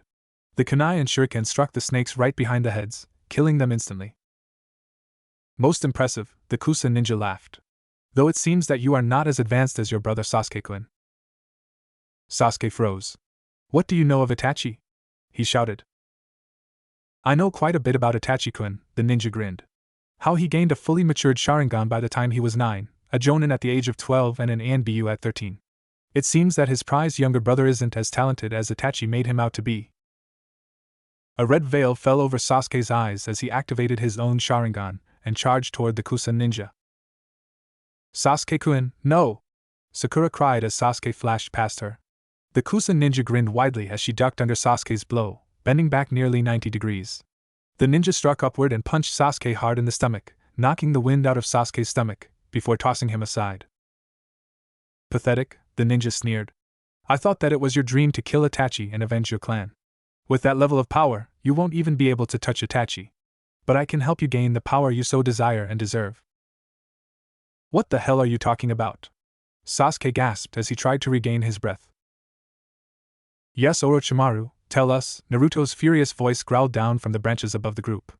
Sakura and Sasuke looked up in relief to see their teammate alive. "What the hell are you doing here, traitor?" "Oh, so you know who I am, Naruto-kun," Orochimaru chuckled, though the sound sent shivers up and down the spines of the genin. "As for why I am here to test Sasuke-kun and if he proves worthy, to give an offer." "An offer of what?" Sasuke asked. "Of the only thing that matters, power," Orochimaru hissed, his golden eyes gleaming. "Sasuke, whatever this bastard is offering isn't worth it," Naruto shouted. "Any promised power from him will come with a price. Borrowed power isn't true power is strength that you achieve yourself through hard work, blood, sweat, and tears." "That's quite the speech, Naruto-kun, especially coming from Konoha's own secret weapon, a little Jinchuriki?" Orochimaru chided. "Jinchuriki?" Sakura and Sasuke asked, confused by the term that Orochimaru used. "I wasn't gifted with that power, it's a curse," Naruto snarled, his blue eyes icy. "I refuse to use it, it's dirty and tainted, and I can't control it. It's also not my own power. I don't want to grow dependent on it. I want to grow strong using my own strength." "Well then let us see how strong you are without your little gift," Orochimaru chuckled. He vanished from the genin's sight. Something screamed in Naruto's head for him to duck, and he did, just dodging a kunai that would have shaved off several inches of Naruto's hair as well as most of his head. Bracing himself with 2 hands on the branch, Naruto spun like a top, his legs whipping through the air. Orochimaru grinned and leaned backward, avoiding Naruto's spin kick. Naruto leapt away from the traitorous Sannin, landing next to Sasuke and Sakura. "We need to get the hell out of here," Naruto said, not taking his eyes off the grinning Sannin. "There's no way we can take on Orochimaru. Hell, not even Kakashi-sensei could take this guy on."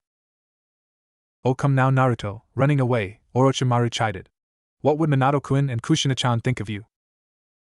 "I think they would be proud of me for not having suicide tendencies by trying to fight a Sannin," Naruto retorted. "Get ready to run," the blonde whispered to his teammates. He channeled a large amount of chakra and shouted out, "Taja Kage Bunshin." When the smoke finally cleared, the clearing was filled with glaring blondes. Sakura and Sasuke were stunned at the amount of clones that Naruto had created.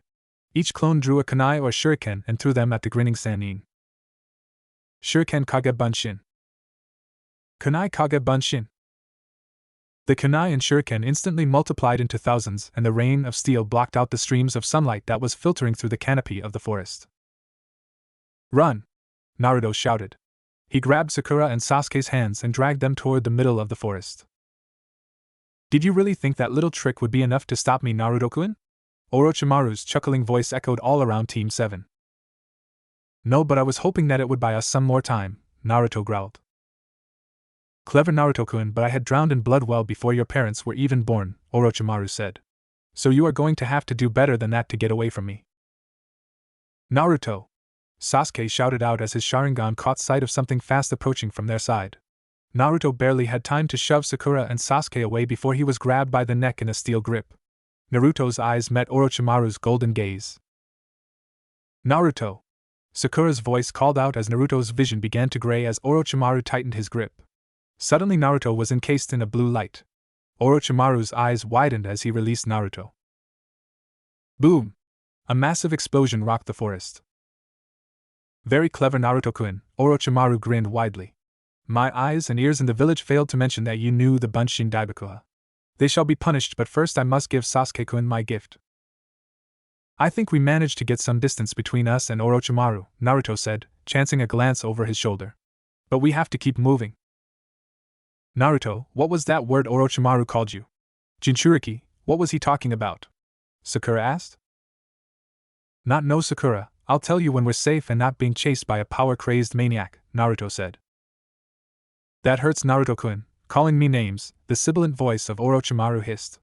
Team 7 whirled around to see Orochimaru watching them much like a predator stalking its prey. The Sannin surged forward and sent Naruto flying with a bone-crushing uppercut. Naruto! Sakura and Sasuke cried out, but before they could move, Orochimaru's neck extended and his mouth latched onto Sasuke's own neck. The Uchiha screamed in pain as Orochimaru released him. Quickly a seal appeared on Sasuke's neck. What did you do to Sasuke-kun? Sakura screamed, catching the unconscious Uchiha before he could fall to the ground. I gave him a gift, Orochimaru said. If he survives, Sasuke-kun will seek me out for the power he desires. But now, I think I shall tie up loose ends. Sakura trembled under the Sannin's dissecting gaze. Slowly, as if tauntingly, Orochimaru drew a kunai and lazily tossed the kunai at the pink-haired genin. Sakura couldn't move as the kunai sped toward her, she could only close her eyes and wait. If you touch my teammates, I'll rip you to shreds. Naruto's voice roared as he appeared in front of Sakura, deflecting the kunai with one of his own. Orochimaru quirked an eyebrow at Naruto's appearance. Naruto's normally blue eyes were now blood-red and slit like a cat's, his whisker marks were darker giving him a more feral appearance, and his blonde hair was shaggier and had streaks of red in it. So the little Jinchuriki can use his power? Orochimaru chuckled. It's time to skin a snake, Naruto snarled. He launched himself off the branch, barely a red blur to Sakura's eyes. Orochimaru casually leaned out of the way of Naruto's slash. He leapt back to avoid Naruto's wild follow-up attack. Futon de Tapa! Naruto roared, spitting out a massive ball of wind. Orochimaru's eyes gleamed as he sank into the ground to avoid the attack. Naruto's head snapped back and forth in an effort to find the snake Sannin. The sound of creaking wood was Naruto's only warning as Orochimaru rose out of the ground behind the blonde. Naruto spun around but was too late as Orochimaru's tongue shot out of his mouth and ensnared Naruto. The blonde struggled against the slimy appendage, but it was in vain as the Sannin's tongue was too strong. Orochimaru raised his right hand, his fingers glowing blue. Gojyo Fuin! Naruto's mouth opened in a silent scream as lightning surged through his chakra network, lighting it up like a firework before it crashed. Naruto! What did you do to him? Sakura screamed. I just made sure that he wouldn't be interrupting us anymore, Orochimaru said.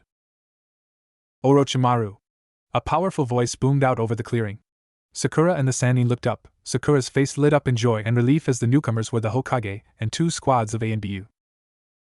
Hello sensei, Orochimaru said with a smile, as if the appearance of the Hokage and ANBU didn't faze him. It seems that I have overstayed my welcome. Until we met again, sensei. Orochimaru's laughter sent shivers down everyone's spines as the snake Sannin sank into the ground and vanished from sight. Nico, Take your squad and make sure that my wayward student has truly left, Hiruzen ordered. Hi Hokage-sama, the purple-haired ANBU responded. Let's go team. 5 other ANBU members leapt off after their captain leaving the Hokage, 3 ANBU members and Sakura as the only conscious members of Konoha's forces in the clearing. Tenzo, please escort Sakura-chan, Naruto-kun and Sasuke-kun to the tower. I believe that they have passed this part of the exam, Hiruzen said. A bird-faced ANBU member appeared beside Team 7, conjured 2 clones, and carried them off. The Sandaime Hokage turned back to face the direction that his wayward student had vanished. What are you planning, Orochimaru? Just how far have you fallen, my old student? Hiruzen thought before he turned back toward the tower. Ugh, Naruto groaned as he slowly opened his eyes. Great, another hospital room. They all look the same, the blonde muttered as he blinked several times to regain focus in his eyes. I see you are awake, Naruto-kun, a familiar voice chuckled from Naruto's bedside. The blonde turned to see Hiruzen sitting next to his bed. Gigi! Naruto cried as he sat up in bed. Kakashi-sensei! He added, noticing his sensei leaning up against the door. Yo, the silver-haired man said from the corner, raising a hand in greeting. What happened? How did I get here? Naruto asked. It is a long story, Naruto, Hiruzen said, pulling out his pipe and lighting it. It's not like I'm going anywhere, Naruto pointed out. Hiruzen chuckled as he blew out some smoke as he began the tale. Naruto listened attentively as Hiruzen told the blonde what had happened in the forest. So I got my ass handed to me, Naruto said when the Hokage had finished his tale. That's quite a frank assessment, Naruto-kun, but not untrue, Hiruzen said. However, take note that you were facing off against the Sannin. You did very well for a rookie genin less than 6 months out of the academy. Not many people, even jonin, can stand up to Orochimaru.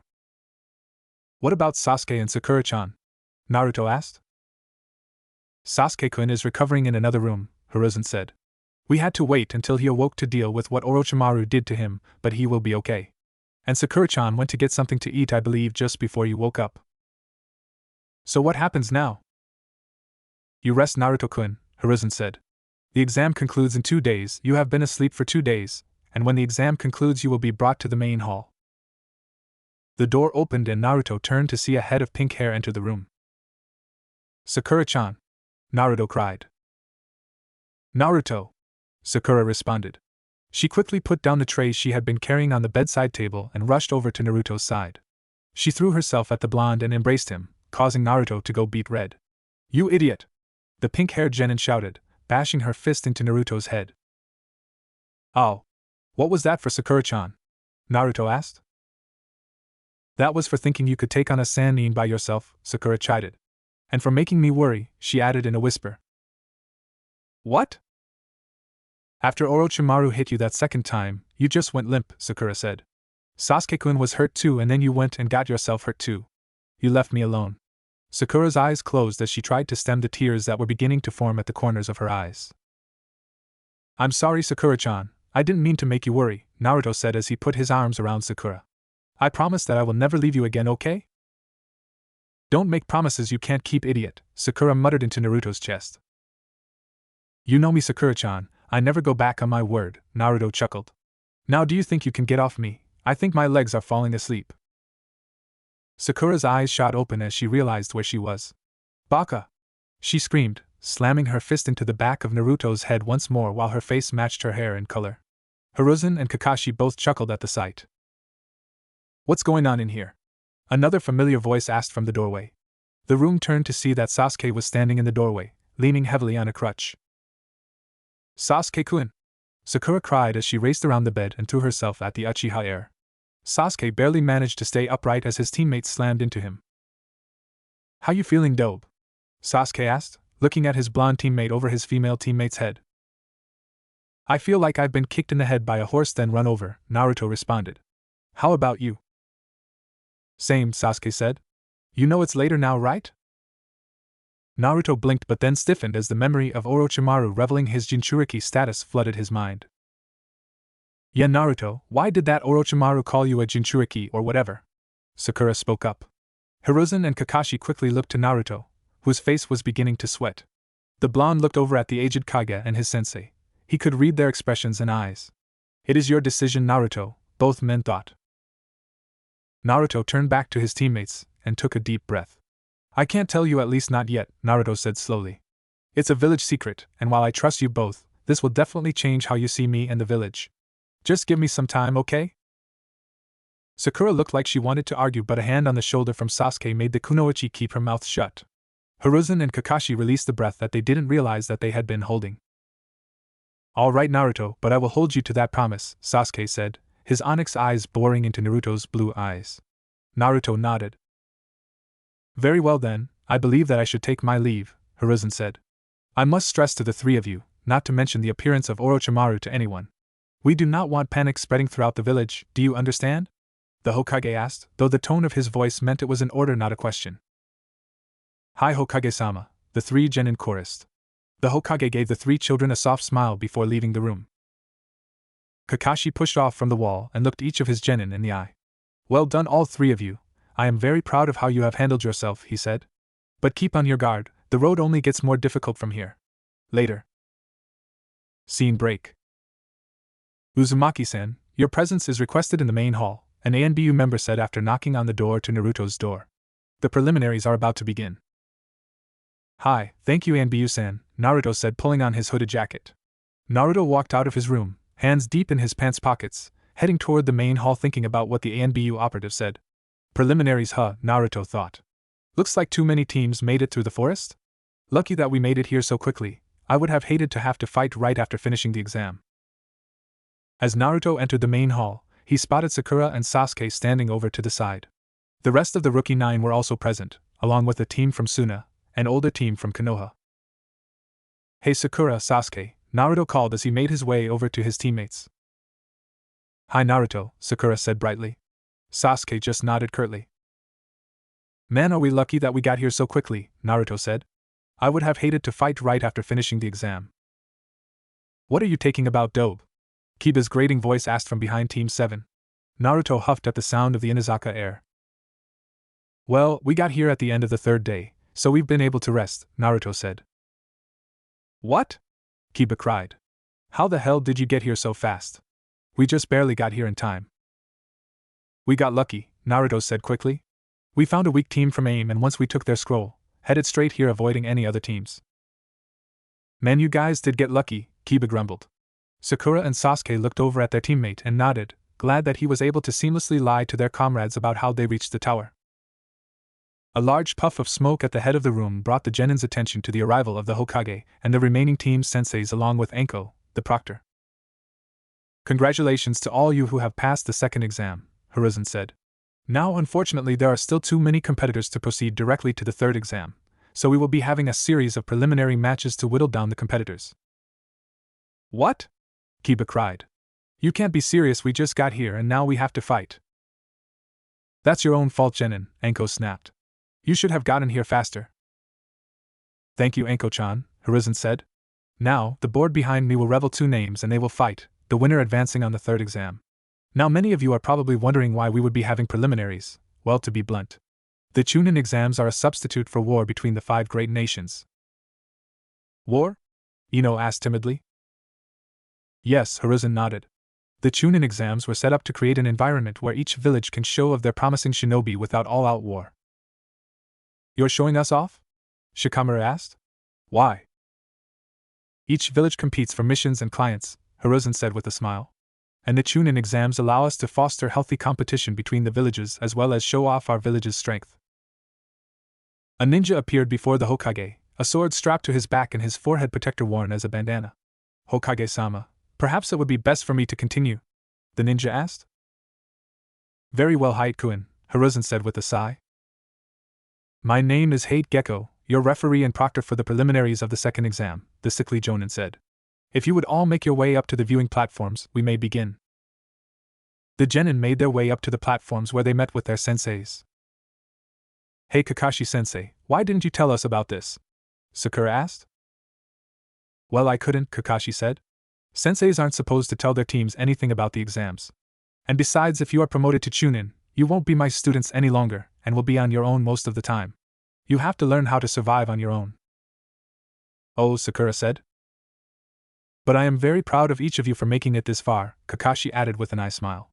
Not many rookies make it past the first exam, so to get here is a very good accomplishment. Especially after what you three had to deal with in the forest. The 3 genin of Team 7 shivered at the mention of their fight against Orochimaru. The ringing of a bell brought Team 7 out of their flashback and they turned back to the front of the room where a large electronic screen had descended from the ceiling. Shino Aburame vs. Yoroi Akado. Interesting, so Shino's up first, Naruto said as he watched the hooded Aburame heir make his way down to the lower level where his opponent was waiting. Let's see how much stronger he's gotten since the academy. Are both participants ready? Hate asked as Shino and Yoroi faced off against each other. Yes, Yoroi said with a smug undertone. I wanted to face the Uchiha, but I guess you'll do. Proctor-san, I am ready to begin, Shino said, his tone as flat as always. Then begin. Yoroi surged forward. Don't worry, I'll end this quickly, the older genin laughed as his hands glowed blue. Shino only slid out of the older boy's path and raised his arms. You seem to focus on close-range combat, Shino commented. A weird buzzing filled the arena as twin black clouds spilled from Shino's sleeves. Unfortunately for you, I am your worst matchup. Yoroi leapt back as the clouds seemed to home in on him. My allies tell me that you have a particularly nasty ability to drain a person's chakra and combine with your own, Shino said. However, it seems that you need to touch your opponent to use that ability. I am not hindered by that disadvantage. Hijitsu, Mushidama. The 2 clouds sped toward Yoroi. The older genin leapt away to avoid the clouds, but they followed him anywhere he went. It is in your best interest to forfeit, Shino said. My allies will follow you to the ends of the earth, you will not escape them. And when they catch you, they will drain you of chakra. Like hell, I'm losing to a green brat like you, Yoroi shouted. Suetun, Teppadama. A medium-sized water bullet spat from Yoroi's mouth and sped toward Shino. The Aburame heir easily leapt aside and continued controlling his allies after Yoroi. The masked genin growled as his attack missed and decided that dodging wasn't going to be enough to win this fight. He leapt over one of the black clouds and charged Shino. Shino tried to leap away but wasn't quick enough. I've got you now, I'll drain all your chakra until you can't move, Yoroi crowed. Unlikely, came Shino's voice from behind the older genin. What? Yoroi shouted as Shino dissolved into a black cloud. Mushi Bunshin no Jutsu, Shino said. Hijitsu, Mushidama. The black cloud quickly engulfed Yoroi, and much to the disgust of the spectators, for the next few minutes the only thing they could hear was scuttling of bugs and Yoroi's screams. Then the bugs quickly returned to Shino and Yoroi's body fell to the ground. Proctor, my opponent is no longer able to continue, Shino said. Hate gave Yoroi a look over before nodding. Winner Shino Aburame, he announced. All right, Shino, Kiba shouted, with Akamaru barking alongside his partner. Well done, Shino-kun, Hinata whispered. Kurenai nodded and tried and failed to hide her smug smile. What was that? Sakura asked. I mean, Shino didn't even touch that Yoroi guy. The Aburame clan uses bugs, much like the Inazaka clan uses nindogs, as their allies in battle, Kakashi said. As an infant, the members of that clan are injected with their bugs. The bugs feed on the host chakra and in return, the clan members are able to wield them in battle. You mean that Shino has bugs inside him? Sakura asked, her face looking slightly repulsed. Yep, but don't think poorly of the Aburame, Kakashi chided. They are great allies to have and fierce warriors. The genin's attention was drawn back to the arena floor as the electronic board beeped, signaling that a new matchup had been decided. Kiba Inazaka vs. Choji Akimichi. All right, we're up, Akamaru. Kiba cried as he leapt over the railing and landed lightly on the arena alongside his partner. Akamaru barked happily as he landed next to Kiba. Go on, Choji, you can beat that mutt's ass, Ino shouted. Kiba growled up at the blonde kunoichi but watched as Choji made his way down to the arena floor. Hey Choji, even though we're buddies, I'm not going to hold back against you, Kiba said as Choji stood across from him. I know, Kiba, and you won't win easily, Choji said with a smile. Kiba nodded with a feral grin of his own. Are you two ready? Hade asked. The 2 clan heirs nodded and settled into their stances. Then begin. Shikyaku no Jutsu, Kiba shouted as his hands flipped through several hand signs. Chakra shrouded Kiba as the feral ninja dropped to all fours. His fingers became clawed and his eyes grew wild. Rushing forward at impressive speed, Kiba leapt toward Choji and slashed his clawed hands at the Akimichi heir. Choji stumbled backward to avoid Kiba's attack, though his shirt and scarf was torn to near shreds. Kiba kept after Choji, not allowing the hefty boy any space to counterattack. The game of cat and mouse continued for several minutes as Choji struggled to stay ahead of Kiba's attacks. Choji managed to leap backward as Kiba ended his jutsu, panting. Baika no jutsu! Choji shouted. His body grew to 3 times its usual size. Nikuden sensha! Kiba growled as he leapt away from Choji's attack. The spinning ball of Choji turned nearly on a dime to follow Kiba. Kiba backed up until he was up against the wall, and watched as Choji barreled down toward him. He leapt up onto the wall, and just before Choji's attack connected, Kiba leapt off the wall. The wall shuddered as Choji slammed into it. He quickly stopped spinning and looked around in a daze. Akamaru! Kiba shouted, flicking a pill at the small white dog. Akamaru swallowed the pill and growled deeply as his fur turned a deep red. In a puff of smoke later, a second Kiba appeared in Akamaru's place. Gutsuga! Kiba shouted. The twin Kibas leapt into air and spun rapidly like a top. Choji looked up to see Kiba and Akamaru barreling down toward him. Kiba and Akamaru's attack slammed into the hefty boy with a mighty crash. Choji! Ino cried as smoke blocked the other genin's view of the battle. Shikamaru was gripping the railing so tight that his knuckles had turned white. When the smoke cleared, it showed Kiba and Akamaru standing over a bleeding and battered Choji along with 2 large craters in the wall. Winner Inazaka Kiba, Hate announced. All right. Kiba cried as he jumped around. Then he looked at Choji and said, Sorry, buddy. Well done, Kiba, Shino said as his teammate reached the viewing platform. Thanks, Shino, Kiba answered. Congratulations, Kiba-kun, Hinata told her teammate, her fingers pointing together. Kiba nodded. The arena floor was quickly cleared as a medical team carried the unconscious Choji away to the infirmary. It seems that Kurenai has taught her students well, Kakashi commented. Asuma grunted. Choji had a bad matchup against Kiba, the bearded man said. Choji is probably the most physically strong of the graduates, but Kiba is much faster than Choji, and with his clan's taijutsu style, Choji couldn't keep up with Kiba. Kakashi nodded as he concurred with his comrade's assessment. The board beeped once more, signaling the announcement of a new fight. Shikamaru Nara vs. Kintsuchi. Looks like you're up, Shikamaru, Naruto said as he looked up at the board. Troublesome, Shikamaru muttered. I have to fight a girl. What did you say? Ino growled. Shikamaru sighed and slowly made his way down to the arena floor. His opponent, Kin, was already waiting for him. Naruto instantly recognized the girl as one of the Oto ninja that had attacked Kabuto before the first exam. So this is the first chance we get to see an Oto ninja. I wonder how strong they are, Naruto mused, as Hate got ready to begin the fight. Begin! Hate shouted. Kin instantly drew several saban from her holster and threw them at Shikamaru. The Nara easily dodged the saban. Is that it? Shikamaru asked.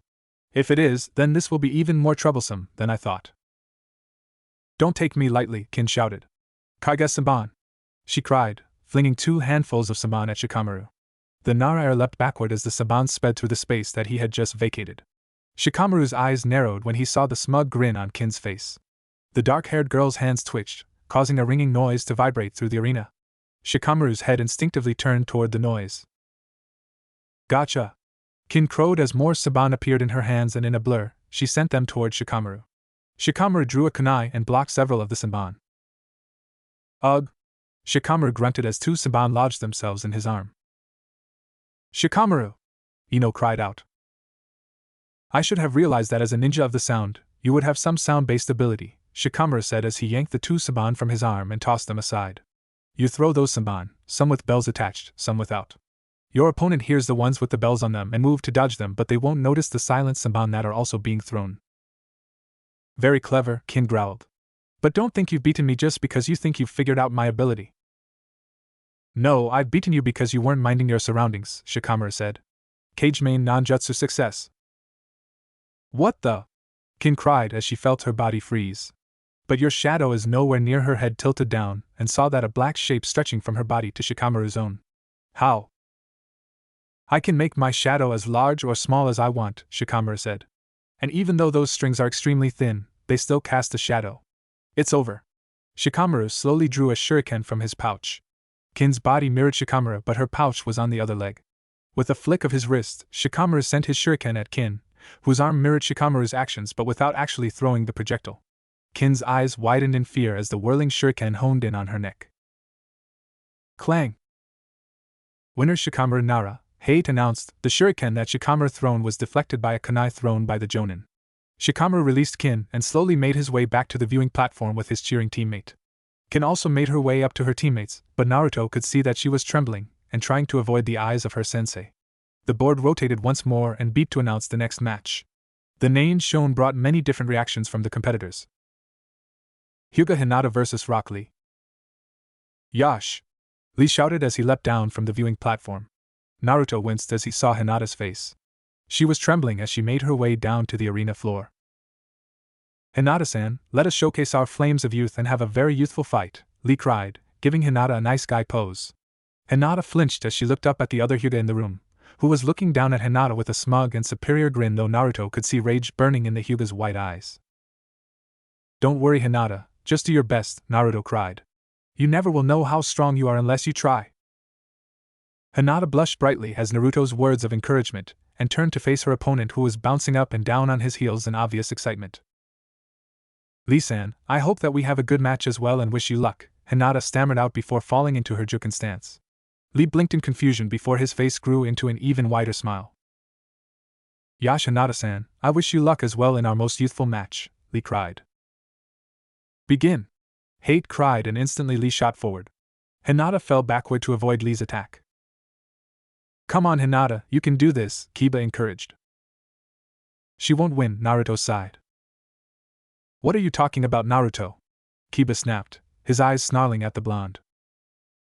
Hinata isn't strong enough to beat Lee. Hell, I don't know if any one of us can beat him when he goes all out, Naruto said.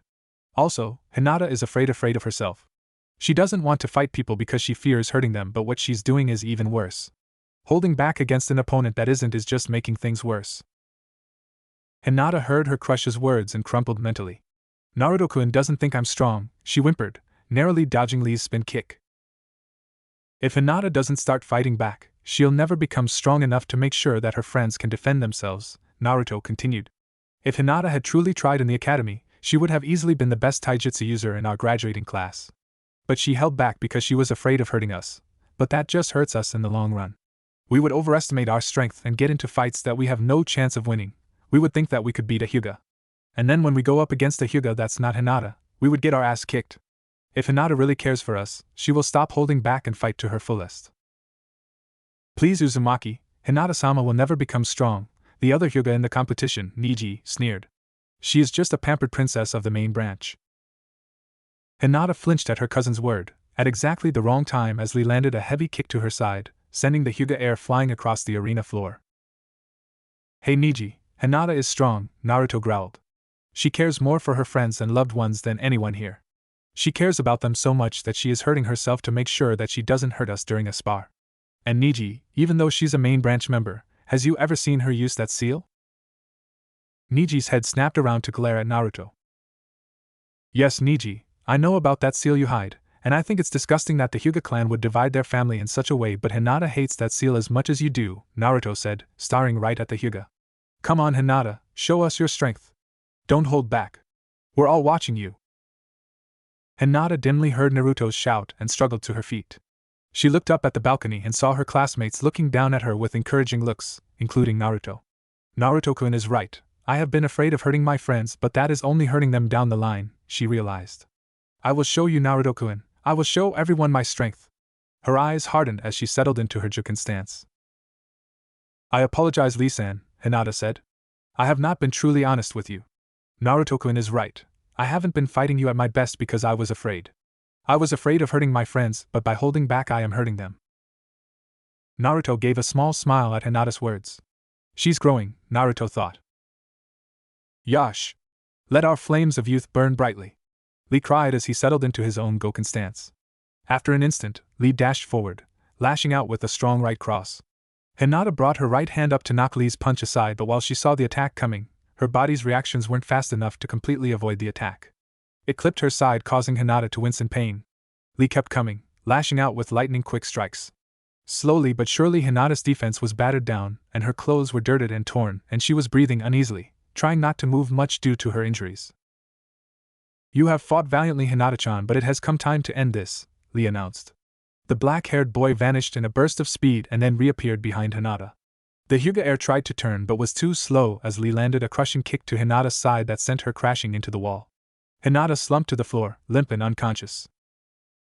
Winner Rock Lee, Hate announced. A medical crew rushed into the arena and placed Hinata on a stretcher. Kurenai leapt down to follow her student to the infirmary. Lee raced up the stairs to where his team was waiting. Naruto, what the hell, man? Kiba shouted. Why did you say that Hinata couldn't beat that Lee kid? You know. Kiba, I know that she has a crush on me, Naruto said, much to shock of the other rookies. But I don't know her. Can you think of a time that Hinata ever talked to me, and not just stammered out a greeting? Hinata's a nice girl with an enormous heart, but she needs to realize that being a shinobi, one must harden their heart if one wishes to succeed in this line of work. She will grow stronger now that she realizes that she can't hold back in fear of hurting someone. And I look forward to seeing how strong she'll become. The rookies, aside from Sasuke and Sakura, were stunned at how much faith Naruto had in Hinata and the eloquent words that he used. What happened to you, Naruto? Shikamaru asked, watching the blonde with a calculating gaze. You've changed drastically since the academy. I've grown up, Shikamaru, Naruto responded. I had my eyes open to the real world during my team's mission to the wave. I realized that all I was doing was playing ninja. I was treating this as a game. And if I kept going down that path, I would get myself and my comrades killed, and I refused to let someone get hurt because I was too weak or too naive to help them.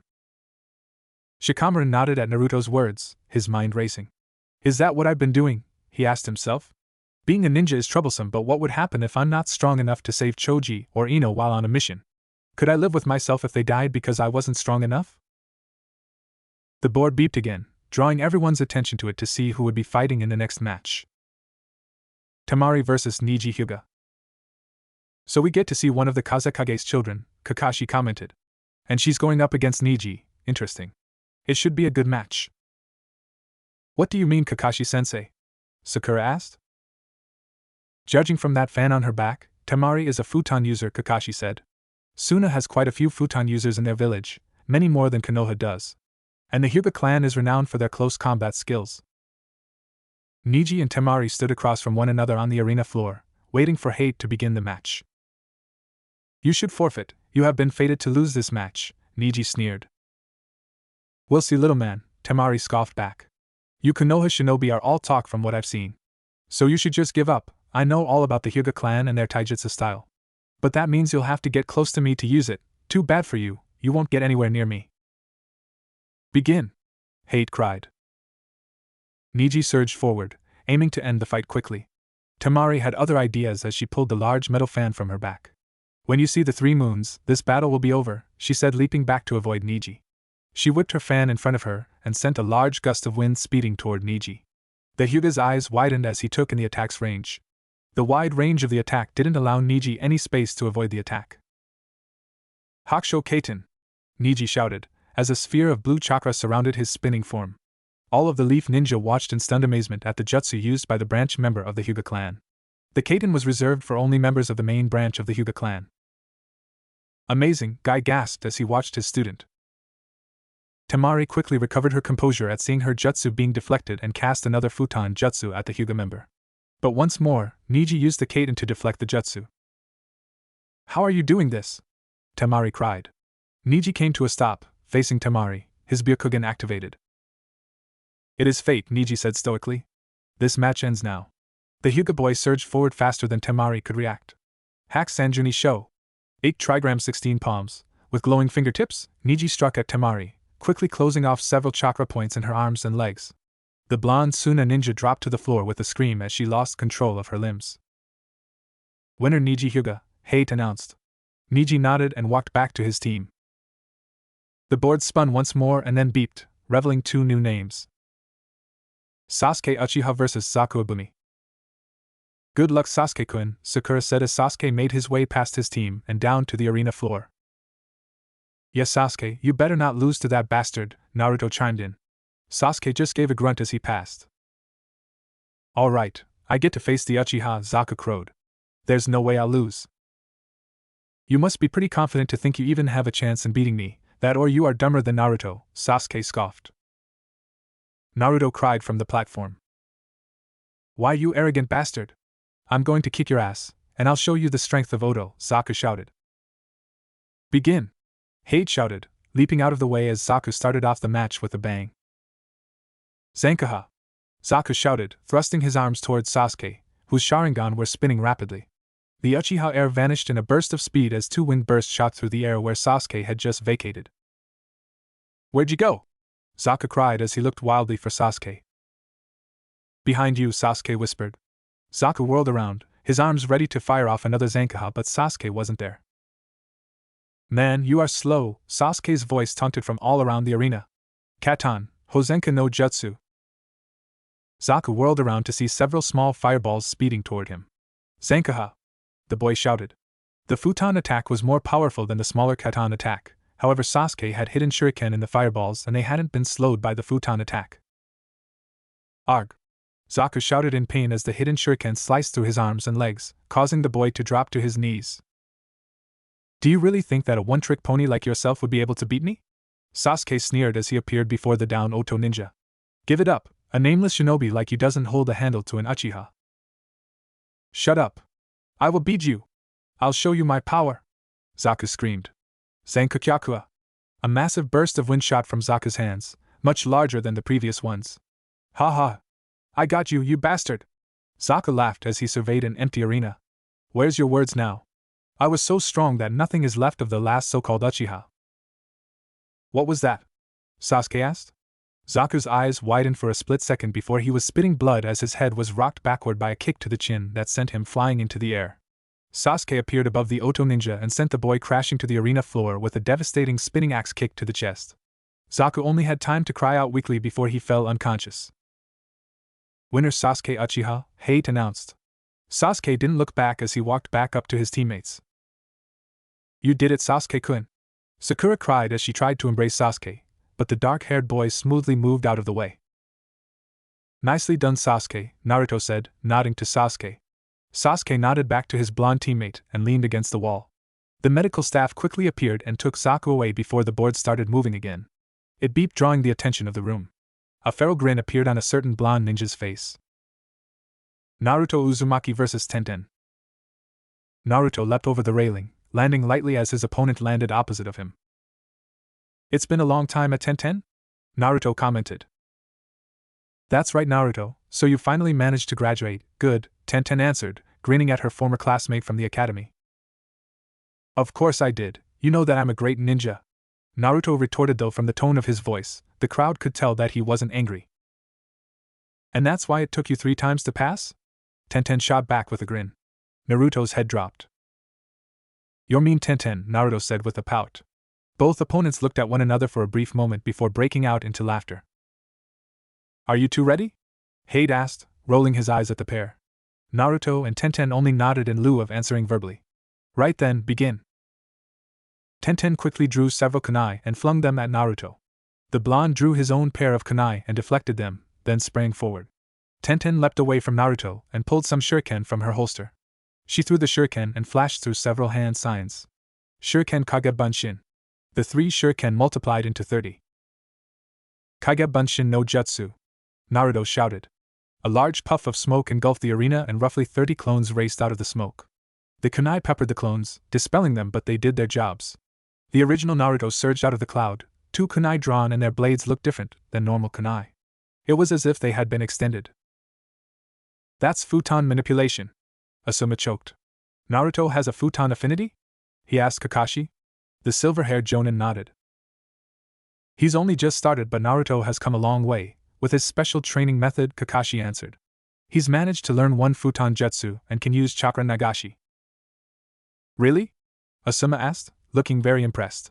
He has come a long way, the Sarutobi shinobi agreed, looking down at the blonde. Come on, Tenten, that can't be all that you've learned under Guy, Naruto taunted. Show me what you've got. Tenten growled as she reached back and drew 2 scrolls from her pouch. You asked for it, Naruto, she snapped. With a practiced flick of her wrist, the scrolls unfurled and Tenten shouted, Sashoryu. The 2 scrolls began spinning around Tenten, rapidly spitting out various weaponry. Kyuso, I had to go and make her mad, Naruto grumbled as he leapt backward to avoid the rain of weapons. Flashing through some hand signs, he called out, Futon de Tapa. The wind bullet spat from Naruto's mouth and knocked a lane clear through the weapons. Naruto dashed forward, knowing that if he gave Tenten time to react, she would use him as target practice. Kaga Bunshin. 4 clones popped into existence and circled Tenten. The bun-haired girl quickly dispatched the clones with pinpoint kunai to the head. Not bad, Tenten, but you forgot about me, Naruto cried as he descended from the ceiling. Tenten looked up in shock and tried to ready a weapon but was too slow. Naruto knocked aside Tenten's kunai and landed on top of her, his kunai poised at her throat. It's over, Tenten, Naruto said. Winner Naruto Uzumaki, hate called. Naruto withdrew the kunai and then stuck out his hand for Tenten. The girl grumbled but took the offered hand and let Naruto pull her to her feet. Not bad, Tenten, but I still think you need to branch out more, Naruto suggested. You might be amazing at using weapons, but if someone gets too close. I know, but you were too quick, Tenten admitted. Guy-sensei has been pushing for me to get more focused on my taijutsu, but I would always just brush it off. Well, now you know, Naruto said. Tenten nodded. Good match, Naruto. You too, Tenten. Naruto, how do you know that, Tenten girl? Sakura asked when Naruto had rejoined his team. We were classmates in the academy, and she was one of the few who didn't just blow me off, Naruto said. She's an orphan like me, so we kind of bonded over that. I also think she just liked the fact that I was the only one willing to be target practice during the academy, he added, rubbing the back of his head and chuckling. Ino Yamanaka vs. Kankuro. Alright, it's my turn, Ino cried. Watch me, Sasuke-kun, she called to her crush. Sasuke just grunted and turned away. Great, I got a fangirl, Kankuro muttered. This is going to be over quick. What did you say? Ino shouted, her hair whipping around as she spun around in anger.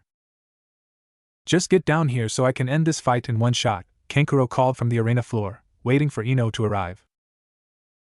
TCH, Ino snorted as she walked slowly down the stairs and walked over to face Kankuro. Are you two ready to begin? Hade asked. When he got 2 nods in answer, he started the fight. Ino whipped out several kunai and threw them at Kankuro, who easily dodged the blades. Is that it? The Suna ninja taunted. Man, I knew that you looked weak, but come on, this is pathetic. Arg! Ino cried as she rushed at Kankuro with a kunai drawn. The Suna ninja just grinned wickedly as he knocked aside Ino's kunai and slapped her back. Ino stumbled from the strike but quickly recovered. Shintenshin no Jutsu, Ino shouted, her hands coming forward to form a unique hand sign.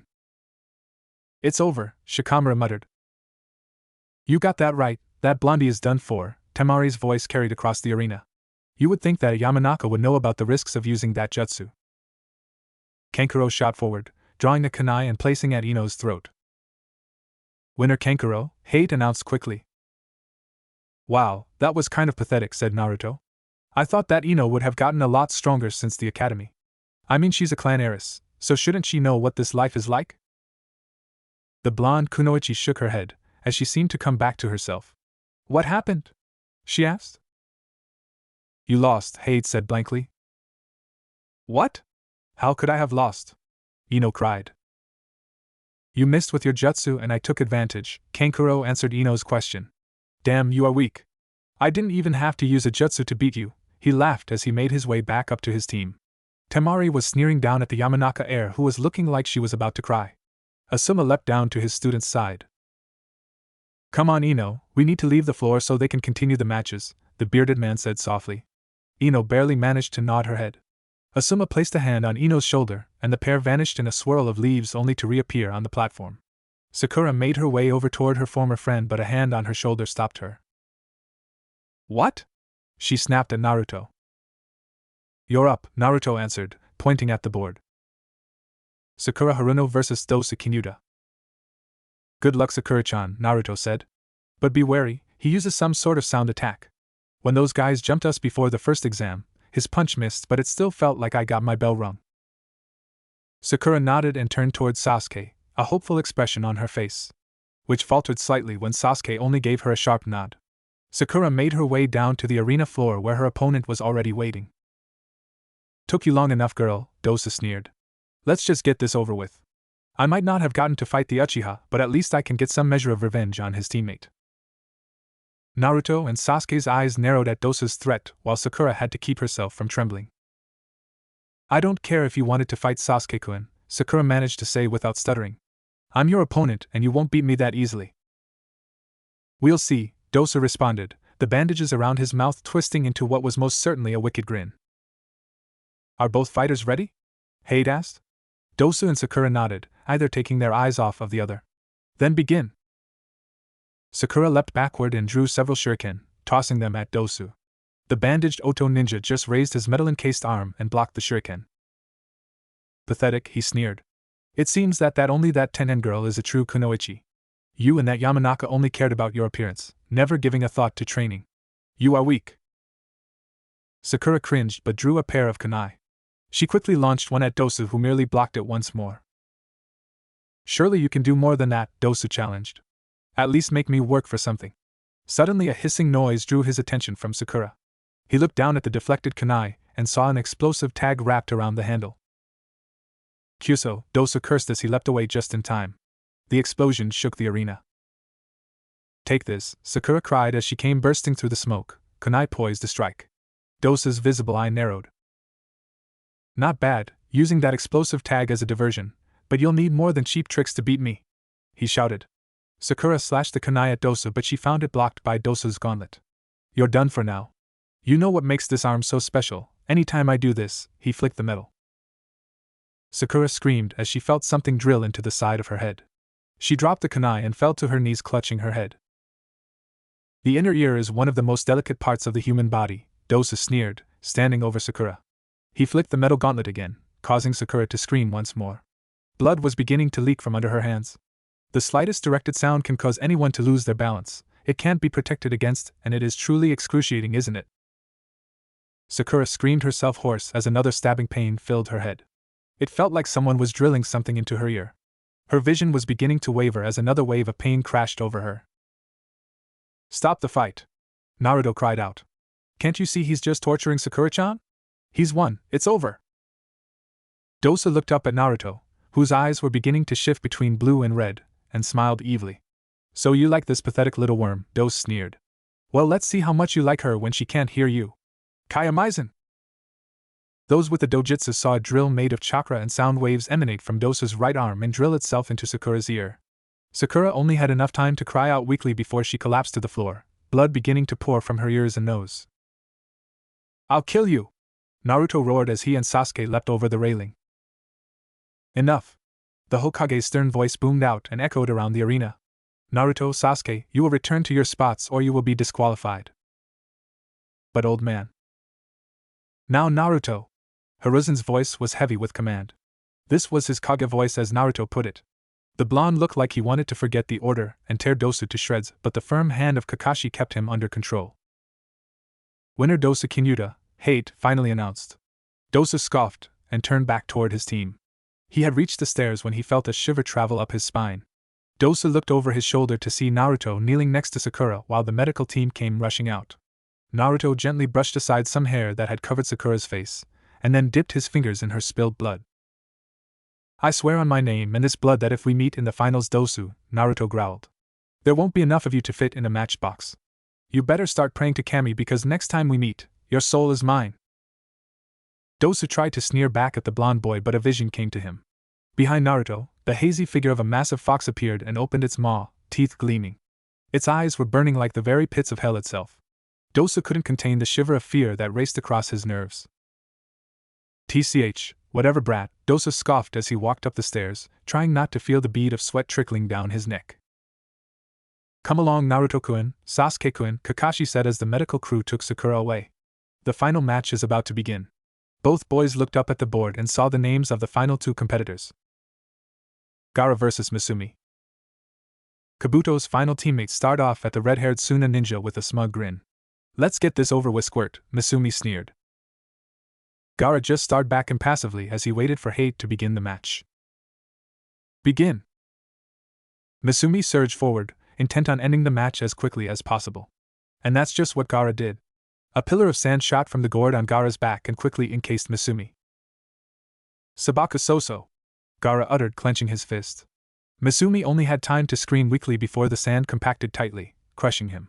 Blood leaked from the floating sand and dripped to the floor. Shikamaru, Tenten, Choji, Ino and several others all turned away to keep themselves from being sick at the sight. Naruto felt bile well up in his throat but forced it down as he stared down at the Suna ninja who was watching the blood leak from its prison with a calm smile. Now that the preliminaries have been concluded, Hiruzen said once the arena floor had been cleaned and the victor stood before him. I can say this, for those of you who have passed, congratulations. But your journey does not end here. The finals of the Chunin selection exams will be held in 1 month's time in a one-on-one battle-style tournament. We have 10 finalists, and such will have 5 first-round matches. You will not be informed of your opponent until the day of the finals, for as ninja you will not always have the luxury of knowing your opponent beforehand, and the mark of a good ninja is how they perform under pressure. If you will follow your senseis, they will escort you out of the forest. Good luck and train hard. It had been a month since the end of the second exam of the Chunin selection exams, and the village on Konoha was abuzz with barely concealed excitement. While no one knew the matchups for the finals, the fact that several clan heirs from Konoha, including Sasuke, had brought spectators from all over the elemental continent. Sakura, Hinata, Tenten, Ino and Choji were seated together in the arena waiting for the matches to be announced and to begin. Where is Sasuke-kun? Ino asked as the finalists walked out to the middle of the stadium floor. And where's Naruto? Sakura asked. Sasuke-kun was taken away by Kakashi-sensei, and knowing sensei, Sasuke will most likely show up just before he needs to. Naruto, though, I would have expected him to be the first one here. Naruto-kun is down there, Hinata said. He is standing next to Lee-kun. Sakura and Ino took another look down at the competitors and saw that a hooded figure was standing next to Rock Lee, and judging from the arm motions that Lee was using, they surmised that Lee was describing some move to the boy. The hooded boy threw his head back, and the hood fell off, revealing the golden blonde hair of Naruto. What happened to Naruto? Sakura asked. I mean, a month ago he was the shortest person in the exams, now he's only like an inch shorter than Lee. Well, I guess he finally got a growth spurt, Tenten said. And with those new clothes, he actually looks like a ninja now. Though the arms and shin bracers are a new touch. The 3 female classmates of Naruto also noted the gray arm and shin bracers that Naruto was wearing. Sakura also noticed that the bottom half of Naruto's face was obscured by a black mask much like Kakashi-sensei. What is Naruto doing, dressing up like that? It almost looks like he's getting ready to fight a war, Ino said. Is he trying to copy Sasuke-kun or something? No, that's not it, Sakura answered. I asked the same thing to Naruto before the first exam. He wanted to make a change, said that our mission to the wave opened his eyes and made him realize that this life, you can't act like it's a game. If someone did, they would be killed really early. Kid has got that right, an amused voice agreed from behind the young genin. Turning around, the group saw that it was Asuma. Asuma-sensei, Ino cried. Naruto has had a rough childhood, he tried to hide it behind the facade of pranks, smiling all the time in that awful orange jumpsuit, Asuma said. But Naruto has matured greatly since that mission, at least from what Kakashi has said of the boy. He knows that this life is not a game, a single mistake can mean life or death for you or your comrades. Oh come on sensei, sure Naruto has got some new clothes and he seems to have gotten stronger since the academy, Ino said, tossing her hair over her shoulder. But in the end he's still the idiot that we all know from the academy. You're wrong Ino, Sakura said, a feeling of anger growing in her stomach prompting her to defend her teammate. Naruto really has changed from the academy. He's become very strong, probably as strong as Sasuke-kun is. And he's shown me that I need to get a lot stronger, if I don't want to get left behind by those two. Ino looked like she wanted to continue the argument, but the voice of her sensei cut her off. I think that's enough of that, the finals are about to begin, Asuma said.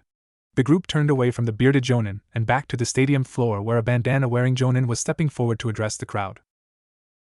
Welcome one and all to the finals of the Chunin selection exams, Genma called out. Now the finalists will battle against each other to impress you all, and in hopes of being promoted to the rank of Chunin. Our first match will be between Shikamaru Nara of Konoha and Kankuro no Sabaku of Suna. Will those 2 participants remain behind while all others clear out? Good luck Shikamaru, Naruto said as he made his way past the Nara heir. Shikamaru just nodded, keeping his eyes fixed on the Suna ninja. Suddenly Naruto's head whipped around as 2 figures appeared in a swirl of leaves. It was Kakashi and Sasuke. We're not late, are we? Kakashi asked. No you're not, Genma said, rolling his eyes in exasperation at the nearly perpetually late jonin. But clear out now, we're about to start the first match. Kakashi nodded to his fellow jonin before turning to his 2 students. Good luck Sasuke, Naruto I know that you will both do well, the silver-haired man said. Thanks sensei, Naruto and Sasuke responded. I'm surprised that you made it here on time, Or at least mostly, Naruto joked as he, Sasuke, and the other finalists made their way up to the viewing box. Kakashi wanted to make our entrance a little more extravagant, but I told him that if he didn't get us there in time, I'd burn all his books, Sasuke answered with a wry grin, something that seemed out of place on the normally stoic boy's face. Naruto rolled his eyes, but his lips twitched at the threat that his teammate had leveled against their sensei. Are you two ready? Genma asked Shikamaru and Kankuro once the field was cleared. Both genin nodded. Then begin! Genma shouted as he leapt backward. Neither fighter moved for the first several minutes after Genma announced the start of the match. They were just waiting each other out. Slowly the crowd became more and more restless as neither Kankuro nor Shikamaru made a move toward one another. Well, come on then, you leaf brat, aren't you going to attack? Kankuro snapped. Why should I? Shikamaru answered, his hands deep in his pockets. I don't even want to be here, but my mother would have a fit if I didn't show up, and it's too troublesome to have to deal with that. And besides, why should I make the first move? Kankuro sneered at Shikamaru. Fine then, but only because I know that I can beat you senseless without even trying, the Suna ninja growled. Reaching up, Kankuro grabbed the large bandage thing on his back.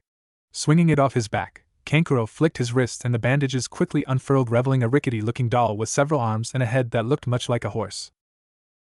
Shikamaru's eyes narrowed at the puppet that his opponent now wielded. Judging from the extra arms and the slots in those arms, this puppet must have several hidden blades, Shikamaru theorized. And from what I remember, Suna puppeteers are notorious for using poisons on their blades. I can't let myself be even touched or it will be over. This just got a whole lot more troublesome. We're both range fighters. So this fight will come down to which one of us makes a mistake, or which one can get close enough to end it. With a twitch of Kankuro's finger, the puppet shot forward at Shikamaru. The Nara air palmed a pair of smoke bombs and threw them at the ground. Smoke instantly engulfed much of the arena. When it finally cleared, both Kankuro and Shikamaru were gone. Only the puppet standing in the middle of the arena was visible. Where are you, you leaf bastard?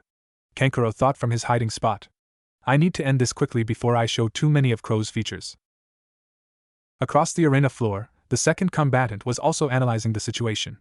Looks like he has no idea where I am, Shikamaru thought as he observed the arena from his own spot. I'm not the most stealthy of people, and this guy has got to know his own weaknesses.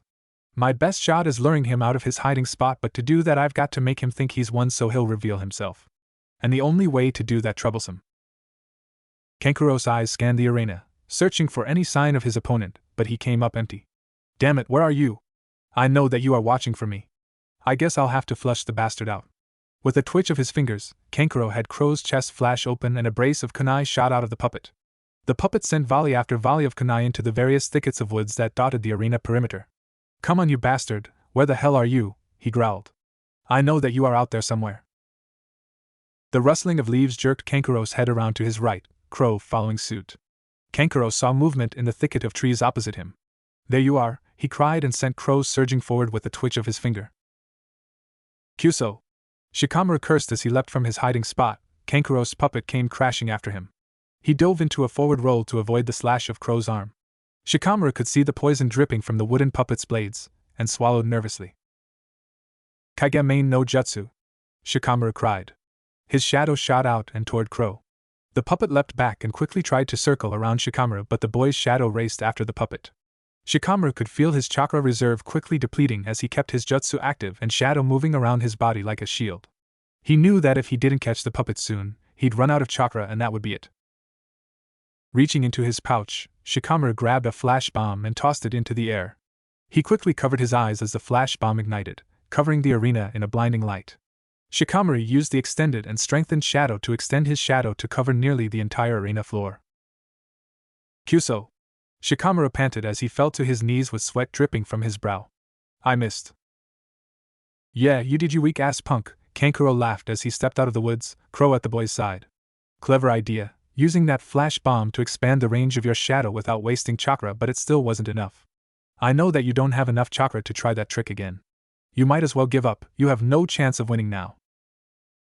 Shikamaru groaned as he struggled to his feet, sweat still pouring down his face. His eyes were fixed on the puppet at Kankuro's side, its arms spread wide as if ready to embrace Shikamaru in a motherly hug. But the Nara heir knew that embrace hid a deadly secret. Kankuro raised his hand, Crow shifting into position. Last chance to give up, brat, the boy sneered. Shikamaru only glared back at the puppet user. Fine then, say goodbye. Crow shot forward, a blade shooting from its palm. Shikamaru raised a hand as if to block the blade, which only increased Kankuro's gleeful smile. What? Kankuro cried as the puppet froze, its poison-tipped blade only inches from Shikamaru's eye. Did you really think that you had won that easily? Shikamaru asked with a tired grin. What did you do? Kankuro shouted, his fingers moving madly, but his puppet refused to obey his commands. That flash bomb didn't fail, Shikamaru explained. Look! Kankuro looked down and saw the thin shadow connecting the Konoha shinobi to his puppet. How? That wasn't there a minute ago, he shouted. It's troublesome to explain, but it is child's play for me to control the width of my shadow, to make it as thick or as thin as I want it to be, Shikamaru explained with the air of explaining something simple to a child. Now I have complete control of your puppet, and there's nothing you can do. I don't think so. All I have to do is wait for your jutsu to lose strength, and then I'll strip you down to your bones and find out what makes you tick. I guess then I have no choice, Shikamaru sighed. It's troublesome, but I'll just have to beat you before my chakra runs out. Kankuro laughed heartily. You think you have a chance of beating me, he scoffed. Please, brat, you have no chance of even touching me. Even without Crow, I'm still leagues stronger than you. We'll see, Shikamaru grunted as he sent his shadow after Kankuro. The Suna ninja just laughed and leapt away from Shikamaru. The shadow raced across the ground after Kankuro, who just kept leaping backward. The shadow seemed to get slower and slower with each passing second. You're done, leaf brat, Kankuro scoffed. You don't think that I don't see that your shadow is getting slower and slower. At this rate, you won't even be able to keep control of Crow and attack me. You are going to have to make a choice. Shikamaru frowned. Kankuro was right, he only had barely a minute before he would run out of chakra and lose his hold on the puppet. Well then, if I can't win, then I'm going to make sure that neither can you. What are you talking about? Kankuro asked. Shikamaru pulled a kunai from his pouch as well as an explosive tag. Hey, what are you doing with that? Kankuro cried as Shikamaru wrapped the tag around the handle of the kunai. Just what you think I'm going to do, Shikamaru shrugged as he flung the kunai at Crow. No! Kankuro shouted. The Suna ninja flung his hand out and shot a string of chakra from his fingertip. The kunai froze in midair, as the chakra string attached itself to the handle. Please, brat, catching a kunai with a string of chakra is child's play for a Suna puppeteer. I figured that, Shikamaru commented. Kage main no jutsu success. What? Kankuro shouted as he realized that his body wouldn't respond to his commands. When your attention was solely focused on my kunai, Shikamaru shrugged. Now either you can give up or I blow you halfway back to Suna. How? That exploding tag on the kunai isn't close enough to me. Most I'll get is a ringing head and you can't hold your jutsu for much longer. So go ahead. That's not the tag I'm talking about, Shikamaru sighed. I'm talking about that one. Shikamaru was pointing at the kunai that was lying on the ground barely 10 feet from Kankuro. All it would take is for me to ignite the tag and you will never see another sunrise. Give up or else. Kankuro's eyes switched back and forth between Shikamaru and the kunai, judging the Nara heir's resolve and searched for any hesitation in Shikamaru's eyes. There was none. I forfeit, Kankuro growled. Instantly, the dark thread of shadow connecting Kankuro and Shikamaru dissolved and the dark-haired Konoha genin dropped to his butt in exhaustion. Winner Shikamaru Nara of Konoha, Ginma announced to wild cheers from the crowd. Man, that was close, Shikamaru sighed as he flopped onto his back. You know, if you had held on for about 5 more seconds, you would have won. What? Kankuro screamed. That kunai at your feet was a bluff, Shikamaru said. The explosive one was the one you caught, and you were right that it wouldn't have hurt you all too much. Oh well.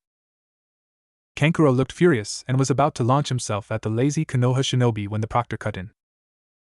You two need to leave so we can start the next match, Ginma said. Move it, Shikamaru. Troublesome, Shikamaru grumbled as he slouched to his feet and shuffled off to the stairs. Kankuro retrieved Crow and followed the Nara back up to the viewing room, his eyes burning holes in Shikamaru's back the whole time. Look like you are up, Sasuke, Naruto said, clapping Sasuke on the back. Good luck. The Uchiha boy only nodded as he leapt down from the viewing room to wild cheers coming from the Konoha dominate crowd. Kiba and Akamaru landed nearby. Still as popular as ever as Sasuke, Kiba barked. But after this fight, the whole village is going to see that you are nothing more than a fraud, and they'll see that I'm the strongest. We'll see, Mutt, Sasuke growled as he and Kiba took their places across from one another. And now the second match of the first round of the Chunin selection exam between Sasuke Uchiha and Kiba Inazaka, both of Konoha, will now begin, Genma announced. Are both fighters ready?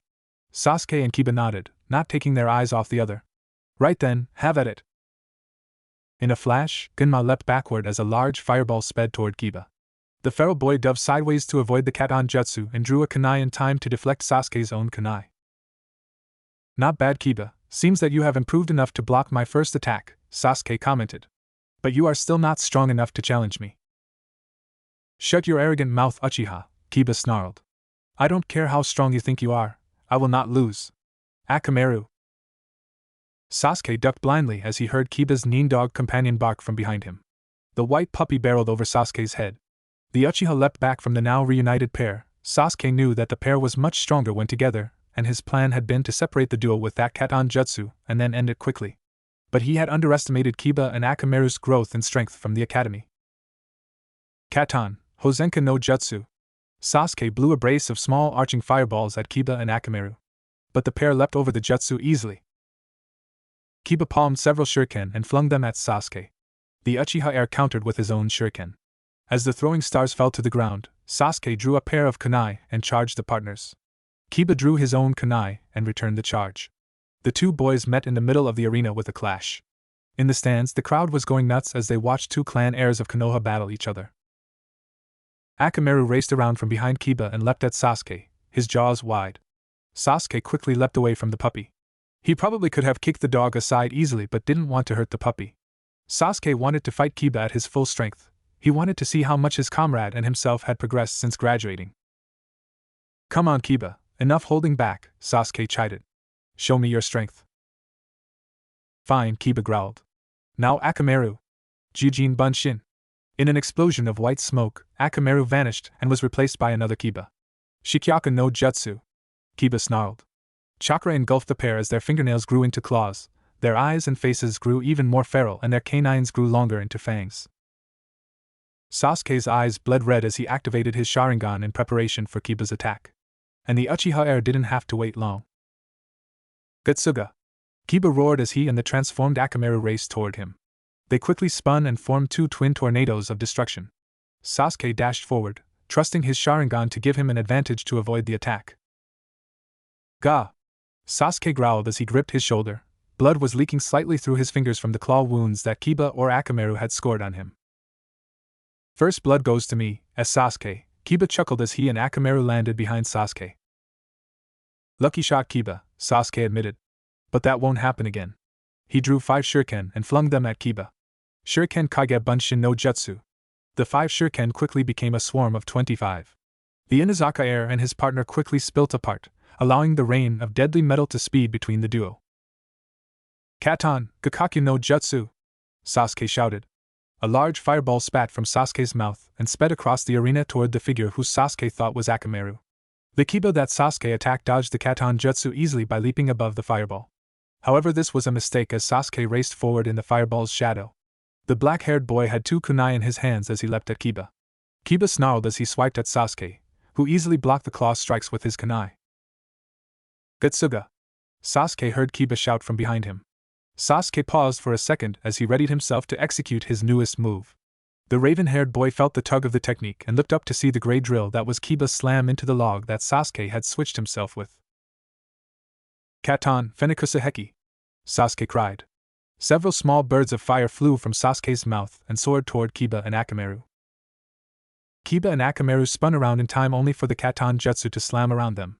Sasuke dimly heard Kiba and Akamaru howl in pain over the roar of the crowd.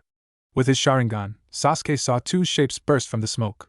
It was Kiba and Akamaru, who had reverted back to his normal puppy form. Not bad, Kiba admitted. I didn't think you could perform the Kawarimi Jutsu without any hand signs. You surprised us with that, but you should have made sure that you finished us off with that last attack because you won't get another shot. We'll see, Kiba, Sasuke said as he readied himself. You still haven't beaten me. Kiba growled. Let's go, Akamaru! The feral boy shouted. The white puppy barked and followed his partner. Sasuke watched with narrowed eyes as his opponents charged him. He saw Kiba palm 2 smoke bombs and throw them at his feet. This trick, Sasuke scoffed as he channeled chakra to his ears. Do you really think that just taking away my eyes will be enough? My team and I battle the master of the silent kill. You have a long way to come before you can scare me with this cheap trick. Yeah, right, Sasuke heard Kiba retort from somewhere in the smoke. Too late, Sasuke, I've got you. Kiba appeared behind Sasuke, claws gleaming. He slashed as the Uchiha heir turned around. Kiba's feral grin faded as the Sasuke before him faded out of existence. Bunshin! He snarled. Correct, Sasuke whispered from behind Kiba. The Inazaka boy froze as he felt the cold sting of a kunai at his throat. Give up, and I won't slit your throat, Kiba. And don't think I know where Akamaru is. Call him off before I have to hurt you. Kiba growled deeply but nodded. Akamaru, stand down, it's over, he snarled. I give Sasuke. Winner Sasuke Uchiha, Genma announced. The crowd went wild as Sasuke lowered his kunai. Damn it, Kiba growled as he walked off toward the stairs. I thought we had you. You've come a long way, Kiba, Sasuke said. You are a lot stronger since the academy, but you've got to spread out your strengths, don't just focus on your clan's techniques. Kiba nodded sharply, acknowledging the advice. Would Shino Aburame and Niji Hyuga please make their way down to the arena? Genma called out. The two genin made their way down to the arena floor, both taking a sedate pace that built the anticipation that was flowing off the crowd. Are you two ready to begin? Genma asked Shino and Niji. Both boys responded with just a nod each.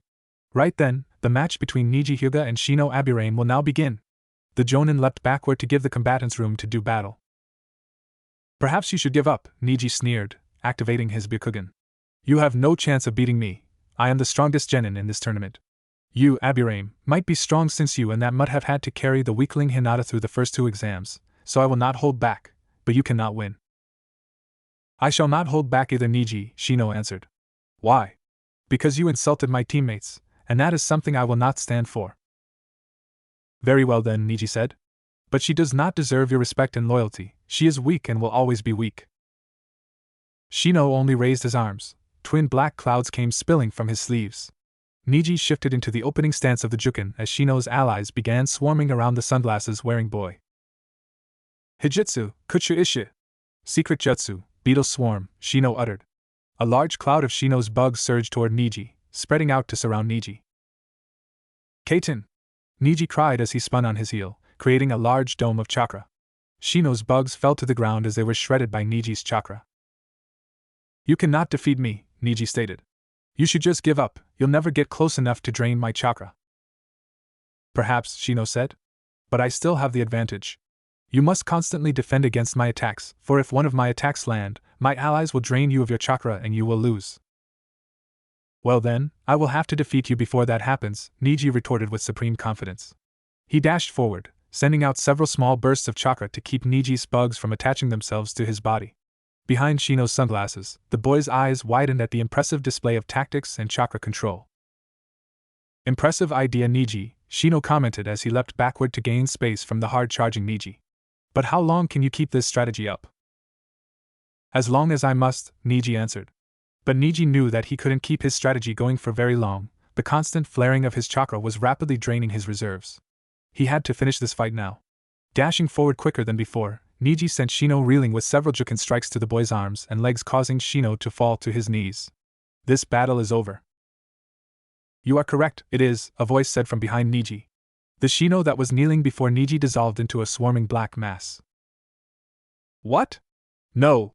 Niji cried as he was covered in Shino's chakra-draining bugs. Shino stepped from the shadows of a nearby tree and with a tiny gesture, recalled the bugs from a collapsed and drained Niji. Proctor, this match is over, Shino said. How? How did you defeat me? Niji asked. You were arrogant in your belief that you would win because of your name, and your belief in fate, Shino said. It has blinded you to the fact that fate has no bearing on this fight. Only your belief in yourself and your skills decided this fight. Winner Shino Aburame, Genma announced. The crowd was nearly silent as the participants of the final set match of the first round slowly walked out into the arena floor. The spectators didn't know what to think as the pariah of Konoha was to fight against the son of the Kazekage. Naruto watched silently as Gaara turned to face him, a bloodthirsty grin twisting the young boy's face. The blonde could feel the bloodlust and killing intent roiling off the redhead, and Naruto was sure that even the civilians that were in the stadium could feel it as well. Genma watched the two boys stare down one another, either giving an inch.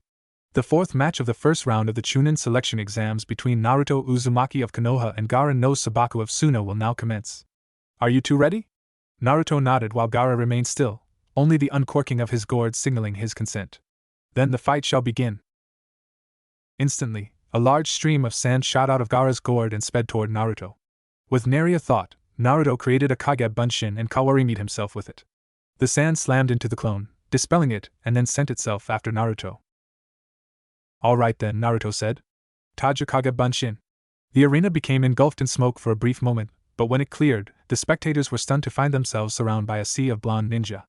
Let's see how absolute your defense is. Shuriken Kage Bunshin no Jutsu. Each blonde drew 3 shuriken and threw them at Gaara. The hundreds of shuriken multiplied into close to 1,000.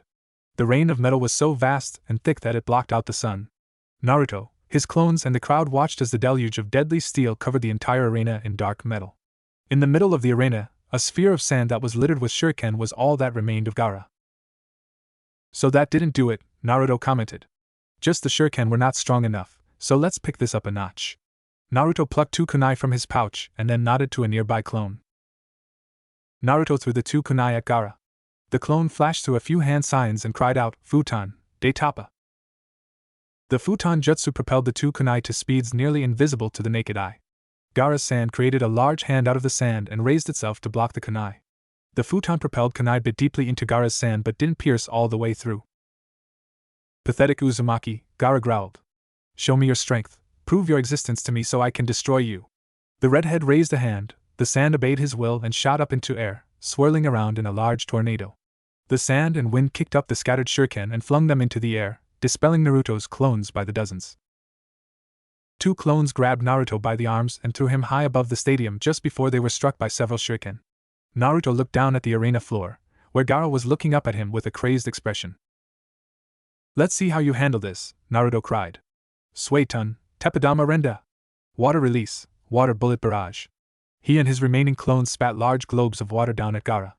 Gaara's sand responded instantly, and covered him in a dome of sand. The water bullets slammed into the dome of sand with resounding crashes. Now let's see how fast that sand is now. Fuin Kai. A wave of chakra washed over the stadium as Naruto felt leagues lighter. Let's go, Naruto grinned, his glue eyes glowing with excitement.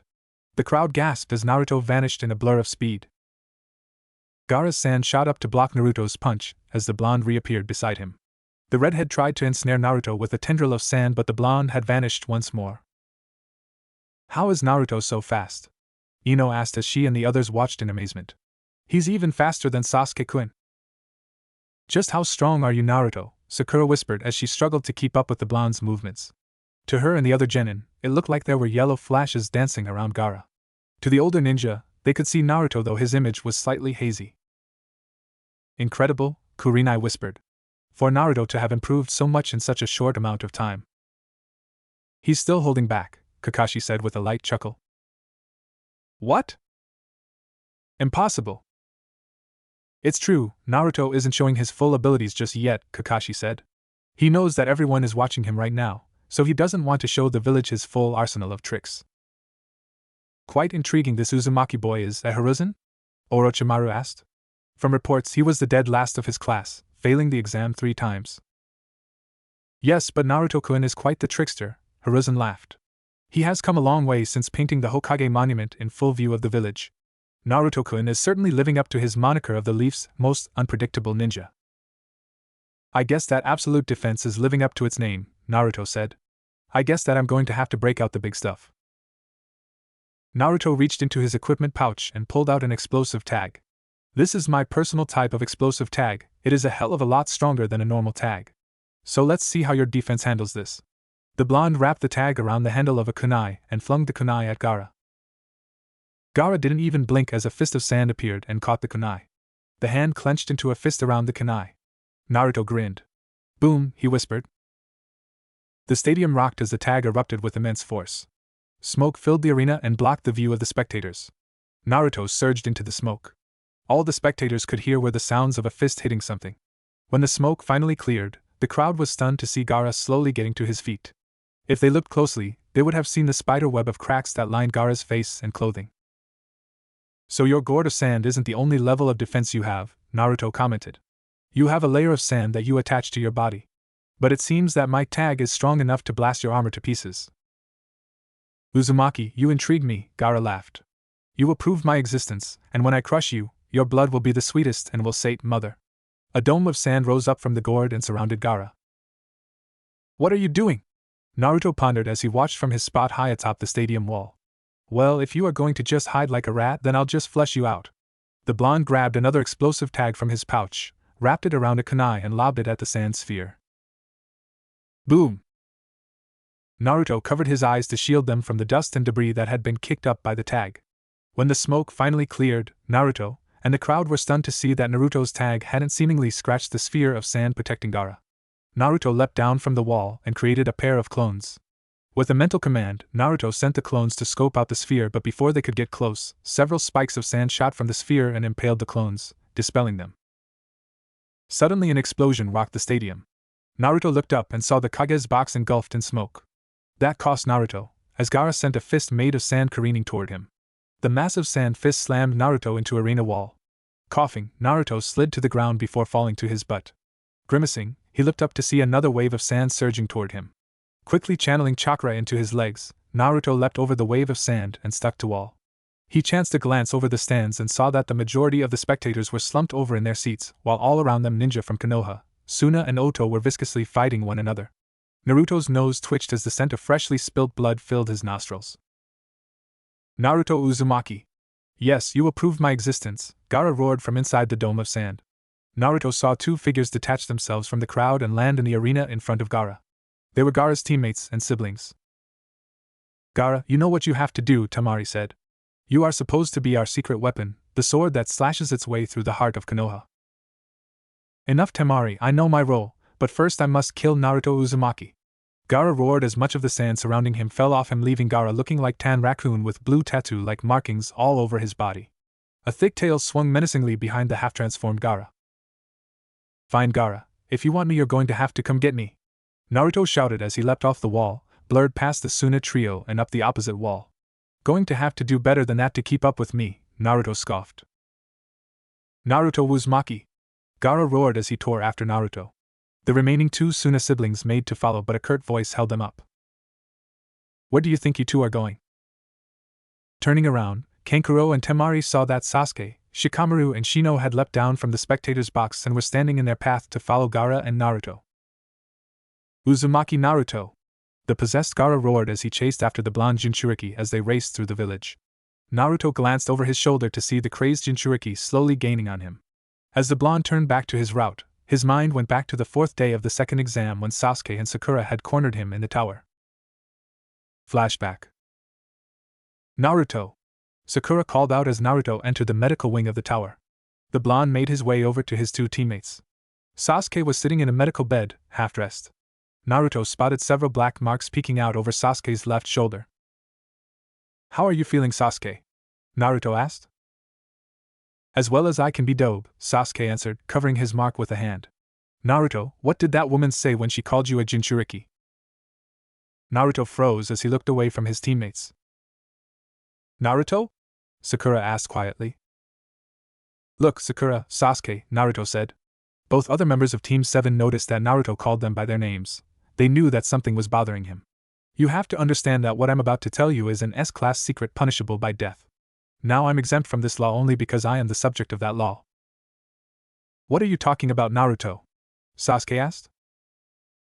Before I tell you this, I have an example make, Naruto said. Say you have a kunai and a scroll. Now what happens if you were to seal the kunai into the scroll? Does the scroll become the kunai? No, of course not, Sakura said. It's just a kunai and scroll. What are you getting at? You know about the Kyuubi attack 13 years ago, how the Yondaime Hokage defeated the demon at the cost of his own life? Yes, we know the story, Naruto. Now what is this all about? Sakura snapped. Wait, you said that the Yondaime defeated the demon, not killed, Sasuke said sharply. Naruto gave the Uchiha era wan smile. That is correct, Naruto said. The Yondaime couldn't kill the Kyuubi. I mean, how do you defeat that which is immortal and just a giant mass of chakra? The Yondaime didn't kill the Kyuubi, he sealed it. Into what? Sakura asked. Sasuke went suddenly very still before turning to face Naruto. Not what, who? Sasuke said. He sealed the fox into you, didn't he? Naruto nodded. Yes, the Kyuubi is sealed within me, the blonde said, clutching his stomach. Before you ask, I don't know why the Yondaime chose me other than the fact that I was the only baby born that day, and the ritual works best with the newborn as their chakra network hasn't developed yet, and is able to adjust to the demon chakra as they grow. So you wield the Kyuubi? Sasuke asked, his eyes glinting. No, Naruto answered sharply. The seal allows me to access its chakra, but I don't like to use it. Sakura, remember during the wave mission, that horrible feeling of dread, death, and despair? Sakura nodded numbly. That was me using only a fraction of the Kyuubi's power, and I was barely in control. Using its chakra feels dirty, and I'm not in control. I'm just as likely as to attack a friend as I would a foe. Also, it is borrowed strength, it is not my own. I want to rely on my own strength. Much like that seal that Orochimaru gave you, Sasuke. What do you mean? Sasuke asked. Sasuke, that seal might grant you power, but it also will eat away at your will until you become as much a monster as Orochimaru himself, Naruto said. Borrowed strength is not strength anyway. Did Itachi rely on something else to gain power, or did he do it all himself? Look at all the other immensely powerful ninja in history. They worked for their strength, not relying on borrowed strength. How do you know about Itachi? What makes you think? Sasuke began but was interrupted by Naruto. It wasn't that difficult to figure out, the blonde said. There are no shortcuts to true strength. If you go down that path, only misery and sorrow will follow, and you will never be able to look Itachi in the eye when you fight him. If you truly want to avenge your family, don't follow Itachi's path, forge your own path and make everyone forget about Itachi by outshining him. Sasuke looked down at his hands while Sakura gaped at the mature-sounding Naruto. Flashback end. Naruto shook his head to shake the memory from his head as he reached the outskirts of the village. Reaching the forest, Naruto landed on a branch and turned to wait for Gaara. The blonde didn't have to wait long, as just seconds after Naruto stopped, the crazed Jinchuriki came crashing through the trees. Naruto Uzumaki, so you've decided to stop running and face me like a man, Gaara snarled. Gaara, stand down, Naruto said calmly. I won't let you attack the village, but I don't want to have to fight. Why do you hesitate? I know what you hold. These weaklings do not deserve your compassion. It has made you weak and soft, Gaara roared. Only by fighting for yourself, fighting to prove your existence makes you strong. I don't believe that, Gaara, Naruto said. Only when you fight to protect something precious to you do you gain strength. Even though this village has treated me like crap for much of my life, I will still defend it with my life because that is what my father wanted me to do. And if I were to turn on them, I would just be proving them right in the way they treated me. I might not truly understand their pain, but I do realize that I am the reminder of that pain, the pain of losing their loved ones. Would I like to get revenge on those who harmed me? Yes, but I will prove them wrong by not stooping to their level. I will prove my existence, Naruto Uzumaki, Gaara shouted. I will kill you. I will not cease to existence. So be it, Naruto said heavily as he readied himself. Die, Naruto Uzumaki, Gaara roared as he leapt off the branch toward Naruto. The blonde Konoha shinobi leapt over Gaara. Spinning in midair, Naruto flung several shuriken at Gaara. Shuriken Kage Bunshin, Naruto shouted out. The 3 shuriken multiplied into 30. Suna Kaiten, Gaara roared. Spinning around, Gaara created a dome of sand that shielded him from the shuriken attack. As Gaara came to a stop, he looked around for Naruto. Behind you, Naruto whispered as he landed a spinning kick to Gaara's neck, sending the Suna shinobi flying into the trees. Suna Shuriken, Gaara shouted. Dozens of sand projectiles shot out of the trees toward Naruto. Naruto dropped to the forest floor to avoid the attack before leaping sideways just in time to avoid a claw slash from Gaara. Futon de Tapa, Naruto cried. Several wind bullets spat from Naruto's mouth and slammed into Gaara. Gaara cried out as he was propelled forcibly into the ground. Naruto threw several tagged kunai around Gaara before flying through several other hand signs. Raitun, Hiraishin, the blonde shouted. Lightning arched around the kunai before shooting into the air, and then slamming down into Gaara's arms and legs. Naruto winced at the sound of Gaara's pain-filled screams but steeled himself. He knew that attack wasn't enough to fully stop Gaara. And sure enough, Gaara's chakra suddenly exploded outward. I'm free! A crazed voice roared out over the trees. So that attack was enough to knock Gaara out, but in turn caused Shikaku to take fully possession of Gaara, Naruto mused. I'm going to need some help with this. Kuchios no Jutsu, Naruto roared out, slamming his hand on the ground. A massive explosion of smoke covered much of the forest before finally clearing and revealing a massive dark red spotted toad wearing a blue coat, with a pipe in its mouth and short sword tucked in its belt. Gaki! What are you doing summoning me to this place? Gamabunta roared. Sorry boss, but I'm going to need your assistance against my opponent, Naruto said. I just need you to hold him down while I wake Gaara up. Gaki, that's Shikaku the Sand Spirit, the Toad boss growled. The massive toad sighed, breathing out a large out of smoke. Very well then, but you are going to owe me a whole mess of sake after this. I'll make good on that boss, Naruto said. So are you ready, Bunta? Of course, Gamabunta snapped. Right then, Bunta, give me some oil, Naruto barked. Gamabunta's cheeks swelled before he spat a stream of oil toward the massive sand demon. Katon, Gakaku no Jutsu! A fireball shot from Naruto's mouth and struck the oil stream just off Gamabunta's nose. The oil ignited and a massive stream of fire was sent speeding toward Shikaku. The sand demon raised a paw and slashed downward, creating a wind slash that spilt the fire attack. Gamabunta leapt over the attack. Suetun, Teppadama! The toad shouted before spitting out 3 large water bullets. Shikaku leapt backward to avoid the water attack. Gamabunta crashed to the ground in front of Shikaku and reached for the sand demon. The sand demon knocked the webbed hand aside and reached to slash at Gamabunta's face. The toad boss ducked under the claw slash and quickly drew his sword, sending a quick slash at Shikaku. The sword bit deeply into the sand demon's arm, but Gamabunta couldn't pull the sword free and had to abandon it to avoid a claw swipe. Gaki, you better do something quick or we won't be able to stop this guy, Bunta roared after sending another volley of Teppadama at Shikaku, who responded with a volley of Futon, de Tappa. I need to get closer to Gaara in order to wake him up, Naruto said. Any way you can think of to get me close enough would be greatly appreciated. Hold on, Gaki, Bunta growled. The massive toad leaned back on his legs before surging forward toward Shikaku. Gamabunta grabbed his discarded sword, that Shikaku and tossed aside, and readied himself for a slash. The sand demon gave ground to avoid the slash, but Gamabunta quickly switched his grip and stabbed the demon in the shoulder. Shikaku roared in pain as Gamabunta's sword dug deeper and deeper into its sand flesh. Now Gaki! Gamabunta roared. Right, thanks boss, Naruto shouted. Naruto leapt off Bunta's head and landed on the tip of Shikaku's snout. Almost immediately Naruto felt his feet beginning to sink into the sand. Channeling a massive amount of chakra into his legs, Naruto sprinted faster than most eyes could see toward Gaara, who was hunched over, sticking out of the sand between Shikaku's eyes. Wake up! Naruto roared, slamming his fist into the redhead's cheek. Naruto heard Gaara grunt in pain as the blonde's fist twisted in his cheek. Shikaku gave an ear-splitting screech as the demon's consciousness was pulled back inside Gaara's seal. Nice job, Gaki, Gamabunta grunted. Well, it's time for me to go. Till next time. The toad boss dispersed in a massive cloud of smoke, sending the 2 genin flying into the forest. With a loud crash, Gaara slammed into the forest floor. Naruto landed on his feet but winced as he landed, awkwardly twisting his ankle. Gritting his teeth, Naruto turned toward his downed opponent. Gaara was lying on his back, head turned toward the blonde. Gaara's sea-green eyes were wide with fear as Naruto approached. No, don't come any closer, Gaara cried out. Relax, Gaara, I'm not going to hurt you anymore, Naruto said, holding his arms out away from his body to show that he wasn't armed. It hurts, doesn't it, to be all alone, to feel as if your life has no meaning. But that doesn't have to be the case. I know that you are afraid, Gaara, but you don't have to be anymore.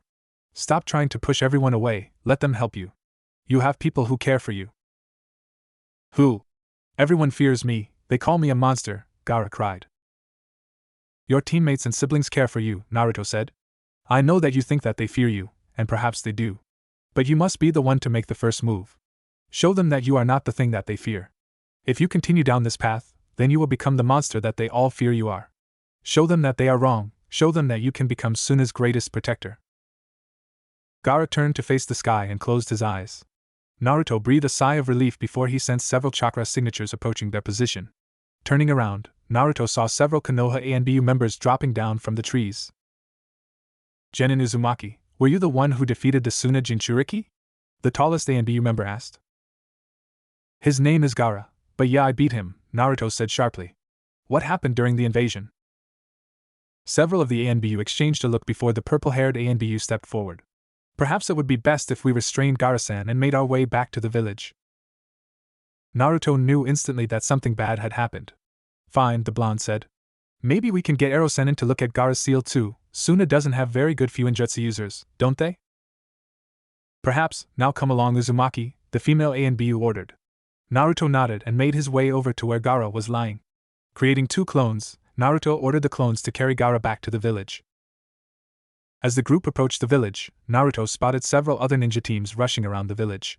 Some of the ninja that saw the mismatched groups stared at Naruto as if seeing him for the first time. The blonde could hear whispers coming from the various ninja about how someone summoned a massive toad and how the last person to do so was the Yondaime Hokage. Naruto instantly realized that his and Gaara's fight must have been seen by some of the village.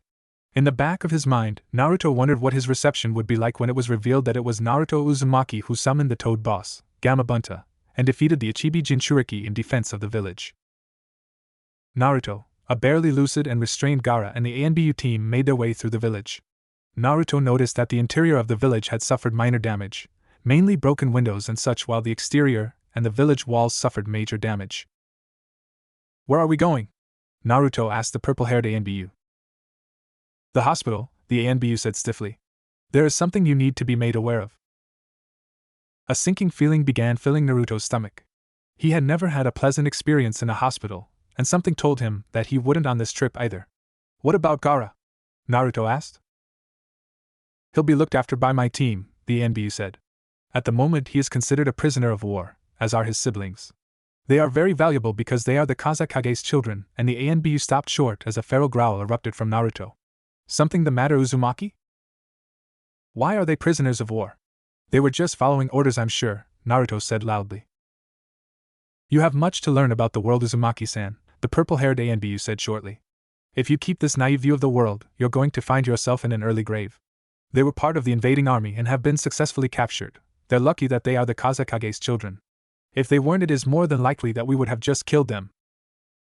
Naruto froze, looking up at the ANBU who had just callously decried the murder of enemy combatants. "What would killing them prove?" Naruto growled. "Would it change anything that has happened? Would it bring those killed back to life, or would it just serve no purpose other than to continue the cycle of hatred?" Now it was the ANBU team's turn to halt. Everything they had heard, read or seen about Uzumaki Naruto was that he was a loudmouthed braggart who would jump into the fray with no plan and nearly get himself killed. But his response to Kat's statement was one that sounded like it should have come from a war veteran rather than a rookie genin. "I understand that you are angry that Suna and Oto attacked. I'm pissed off too," Naruto growled. "What I wouldn't do to have my hands around Orochimaru's neck, but just killing people isn't going to change anything. Sure, it might make you feel better at first, but when the people you've killed loved ones find out, they are going to come after you, and it just cycles and cycles around until there is nothing left except pain, death, and destruction. Is that what you really want?" "What do you know about my pain?" Kat snapped. "You've never lost anyone close to you. You've been alone all your life."